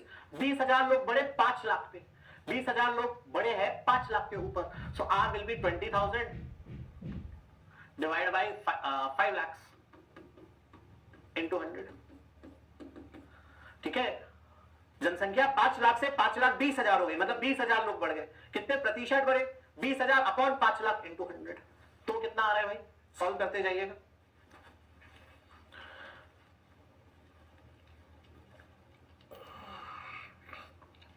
This is coming out to be 4%। फिर 1990 में जनसंख्या 5,20,000 थी, सन 2000 में जनसंख्या 5,50,000 हो गई। कितने लोग बढ़े, 30,000 लोग बढ़े। कितने पे बढ़े, 5,20,000 से 5,30,000 हुए। So the percentage increase is for 30,000 people on a previous population of 5.2 lakhs into 100. So what is the percentage growth? This is 5.769, 5.77%। Round of कर रहे हैं अभी, 769 is 5.77। 2000 में, वर्ष 2000 में जनसंख्या 5,50,000 थी, वर्ष 2010 में 6 लाख हो गई, 50,000 लोग बढ़े।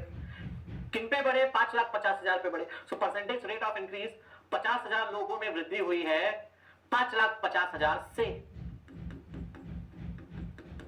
सो this will come out to be how much, 50 divided by 5.5, that would be 9.09%।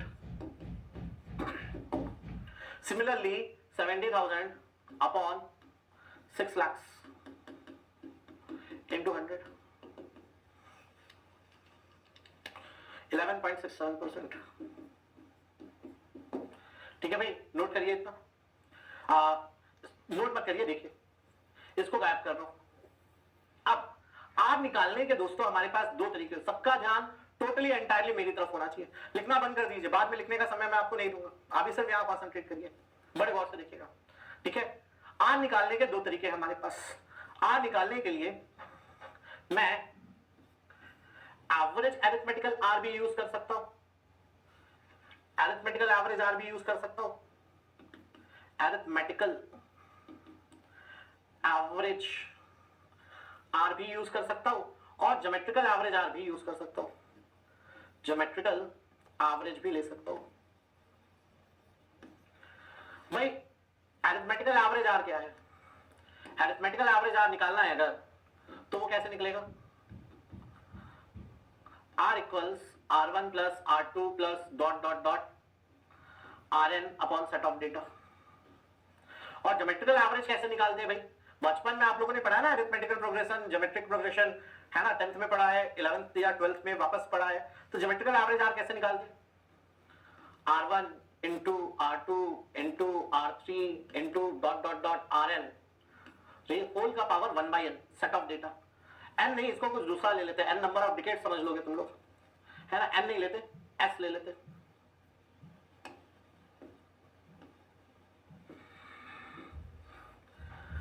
ठीक है भाई, तो दो प्रकार से हम अरिथमेटिकल एवरेज निकाल सकते हैं, दो प्रकार से हम r निकाल सकते हैं। तो भाई अरिथमेटिकल एवरेज r के हिसाब से कितना आ रहा है, r का वैल्यू ये आ रहा है 4 plus 5.77 plus 9.09 plus 11.67 divide by 4, कितना आ रहा है ये, और इससे कितना आ रहा है r, 4 into 5.77 into 9.09 into 11.67, कितना सेट ऑफ डेटा है? 4 सेट ऑफ डेटा है, तो का पावर में 1/4, पावर में 1/4। कितना कितना वैल्यू आ रहा है भाई इससे और इससे? निकालिए answer. 4 plus 5.77 plus 9.09 plus 11.67 divided by 4, ये आया 7.6325, 7.6325 है ना, 7.63 ले लेते बस। और दूसरा कितना आ रहा है भाई? 4 into 5.77 into 9.09 into 11.67 raised to 1/4. This is coming out to be 7.03. Clear है मेरी बात? अब कौन सा लेना चाहिए भाई? आर निकालने के दो तरीके हैं, अरिथमेटिकल एवरेज भी निकाल सकते हो और ज्योमेट्रिकल एवरेज भी निकाल सकते हो। कौन सा ज्यादा सही है? बड़े गौर से देखिएगा, हमेशा अरिथमेटिकल एवरेज आर, हमेशा थोड़ा ऊपर ले जाओ भाई इसको, कितना ले जा रहा हूं, हमेशा अरिथमेटिकल एवरेज आर ज्यादा निकल कर आएगा ज्योमेट्रिकल एवरेज आर से। अरिथमेटिकल एवरेज आर हमेशा ज्यादा निकल कर आएगा ज्योमेट्रिकल और एवरेज आर के, ठीक है? Always always arithmetical average R will come greater than geometrical average R. Arithmetical average R को इस्तेमाल करते हैं डिजाइनर्स। अरिथमेटिकल एवरेज आर को कौन यूज करता है? Designers use this, designers use this, uses this, government uses this, government of India uses this, ठीक है? समझने का कोशिश करना भाई। मान लो आपको घर बनाना है, आपको मॉल बनवाना है, मैं डिजाइनर हूं, है ना? आप मेरे पास आए, बोले प्रतीक सर मॉल बना दो। अब तुम्हारा अगर मॉल बनाने में 8 करोड़ लग रहा होगा, मैं क्या बोलूंगा? 9 करोड़ लग रहा है। क्यों भाई? मैं ज्यादा ज्यादा फैक्टर ऑफ सेफ्टी लेते हुए, ज्यादा चीजें लेते हुए बोलूंगा भाई जितना ज्यादा आर आएगा, जितना ज्यादा आर आएगा, जनसंख्या उतनी ज्यादा आएंगी, जनसंख्या उतनी ज्यादा आएंगी। डिजाइनर को जब डिजाइन करना होता है ना, वो क्या सोचता है? वैल्यू ज्यादा हो जाए, वो ज्यादा लोगों के हिसाब से ज्यादा पानी की व्यवस्था कर दे। गवर्नमेंट क्या करेगी? गवर्नमेंट क्लाइंट वो कंजूस होगी, वो हमेशा कम वाला वैल्यू चाहेगी। क्लियर है मेरा बात? तो हमेशा याद रखना कि arithmetical average, the value for arithmetical average R will always come out to be greater than geometrical average R. Arithmetical average R is preferred by designers, whereas geometrical average R is used by Government of India. So GOI manual appreciates geometrical average R for the use of calculation of population forecasting. ठीक है? चलिए, तो population कितनी आती है भाई? Therefore, population in year 2080, present population is 6.7 lakhs. 1 plus R that we are going to use will be 7.03. Number of decades is 6. So the population is coming out to be how much? निकालते हैं भाई population 7.03 by 100 plus 1 is to 6.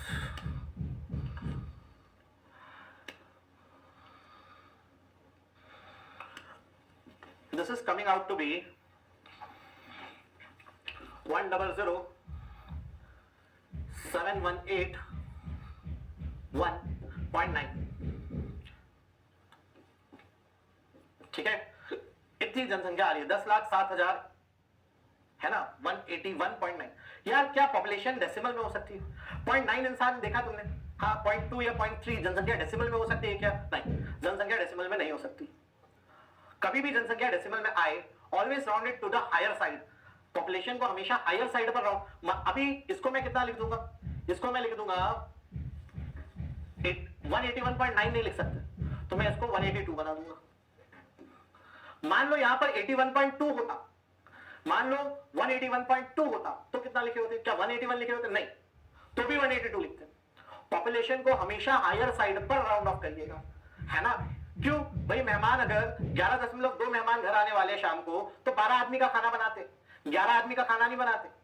समझ रहे हैं मेरी बात को, कि थोड़ा खाना बच जाए चलेगा, इंसान भूखा नहीं जाना चाहिए। वैसे ही पॉपुलेशन को हमेशा हायर साइड पे राउंड ऑफ करेंगे तो पानी की किल्लत नहीं होगी, ठीक है। Population should be always rounded off to the higher side. चलिए गाड़ी बढ़ाते हैं आगे।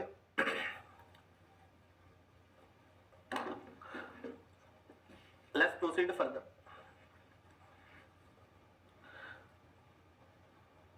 कोई डाउट इसमें किसी को? ज्योमेट्रिकल इंक्रीज मेथड को यूनिफॉर्म ग्रोथ या यूनिफॉर्म इंक्रीज या कंपाउंड इंक्रीज मेथड भी याद रखिएगा, ठीक है। फिर से बता रहा हूं, ज्योमेट्रिकल इंक्रीज मेथड को यूनिफॉर्म ग्रोथ है ना, या यूनिफॉर्म इंक्रीज या कंपाउंड इंक्रीज मेथड भी बोलते हैं, याद रखिएगा। चलिए let's proceed further.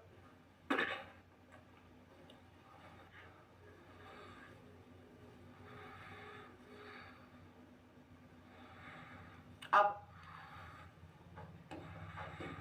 Geometrical increase method में एक क्वेश्चन है कि population in year 2000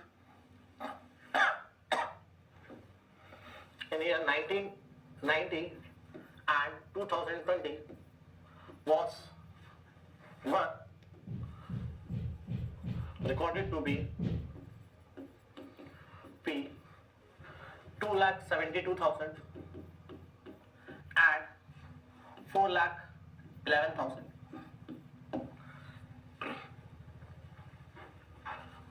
Find population in year 2090, ठीक है। ऐसा अगर क्वेश्चन आए then what will you do?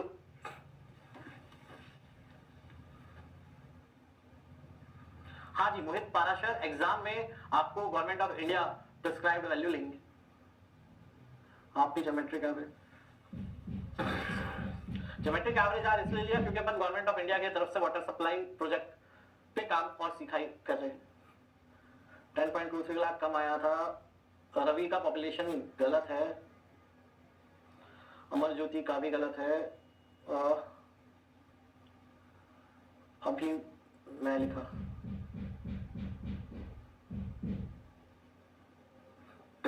चलिए आगे बढ़ो भाई, कोई डाउट इसमें किसी को? अच्छा अब ये वाला क्वेश्चन देखिए, ये क्वेश्चन बहुत इंपॉर्टेंट है भाई, आ चुका है आपको एग्जाम में, बिल्कुल आ चुका है। ऐसे टाइम पे क्या करना है, पहले क्वेश्चन पढ़ लो, देख लो, समझ लो। ऐसे टाइम पे क्या करना है,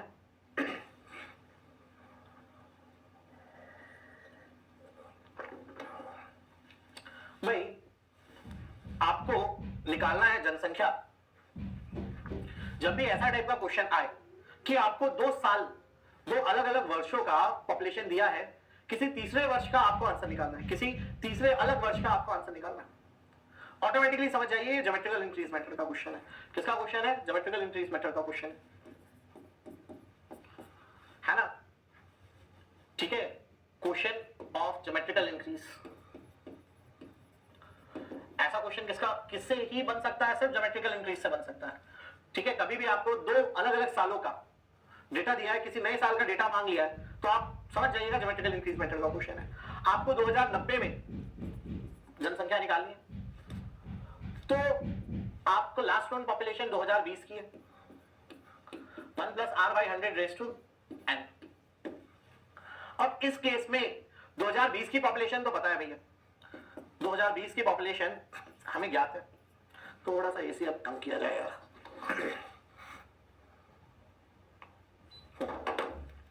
2020 की जनसंख्या है भाई 4,11,000।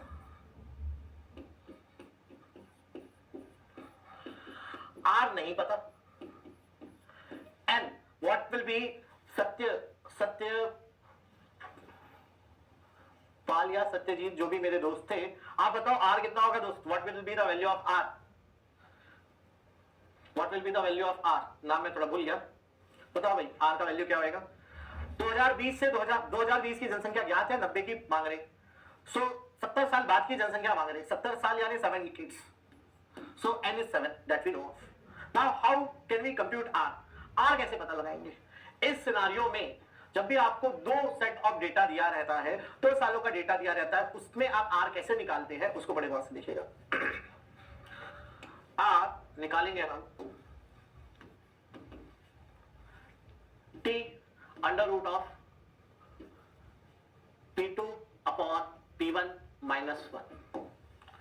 ठीक है, इस एक्सप्रेशन से आप आर निकालेंगे। This is a form of geometrical mean only, ये ज्योमेट्रिकल एवरेज ही है ना। टी क्या होगा, टी होगा P1 P2, P1 and P2 are population data provided, है ना, प्रीवियस ईयर, लेटर ईयर्स। और टी क्या होगा, टी होगा time difference in between P1 and P2।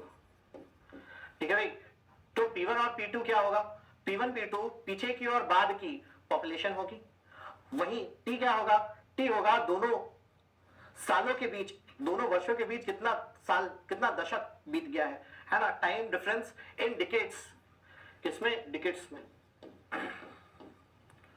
तो R कितना आ रहा है, आपसे इतना ही क्वेश्चन पूछ सकता है, आपको सिर्फ इतना ही क्वेश्चन पूछ लेगा जो आ भी चुका है कि population in 1990 and 2020 are this and this, find percentage rate of population growth. सिर्फ आर ही पूछ लेता है, इतना भी पूछ चुका है, उस आर के बेसिस पे आगे जनसंख्या बताओ, ये भी पूछ चुका है। क्लियर है मेरा बात। तो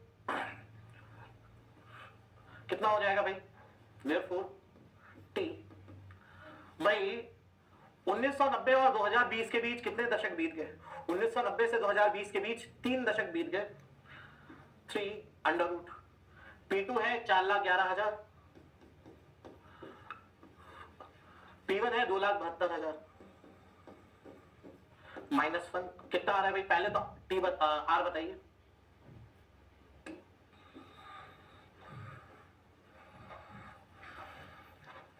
है ना, क्यूबिक रूट है ये क्या है, cubic root, this is cubic root, 3 into नहीं है, क्यूबिक रूट में है। ठीक है, ये टीएथ root of P2 by P1 है, स्क्वायर रूट नहीं है। तो कितना हो गया भाई, निकालिए आंसर, खुद से नहीं करोगे तो नहीं आएगा, सीधी बात, खुद से करके ही सीख सकते हो आप, कोई और उपाय नहीं है, तो खुद से करिए।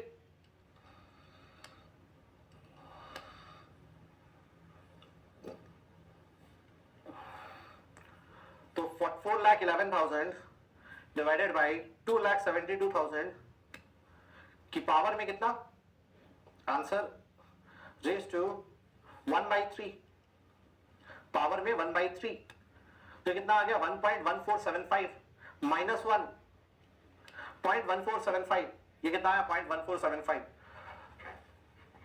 0.1475 यानी कि 14.75%, यह आया are.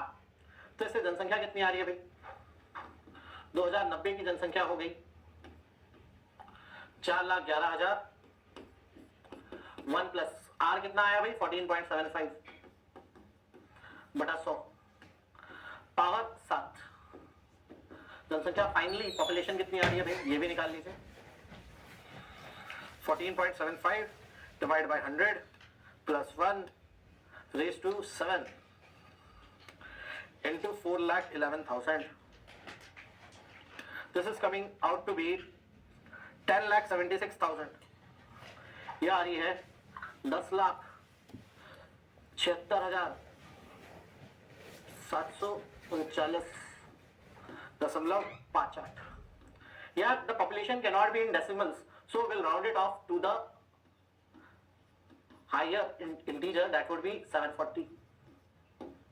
This is your answer guys. I hope the solution is clear to you guys. किसी को डाउट है भाई, दोनों क्वेश्चन इंपॉर्टेंट है।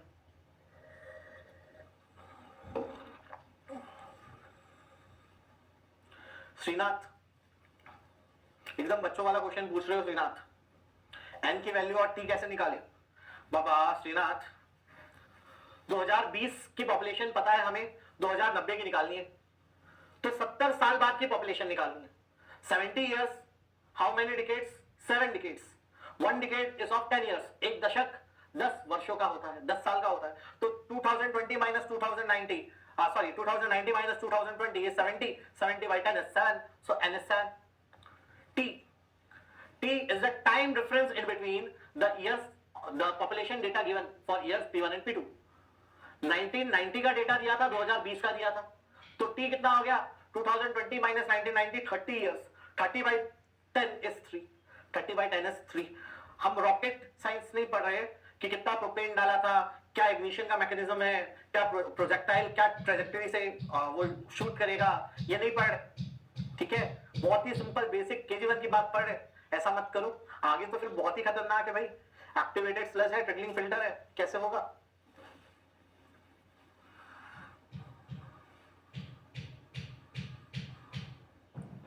पवन आर को परसेंटेज मिल गया क्योंकि मेरा मन था। अंकित आपका कैलकुलेशन गलत आ रहा है, एक बार वापस देख, आपने 3 मल्टीप्लाई किया है शायद, वो क्यूबिक रूट है ना।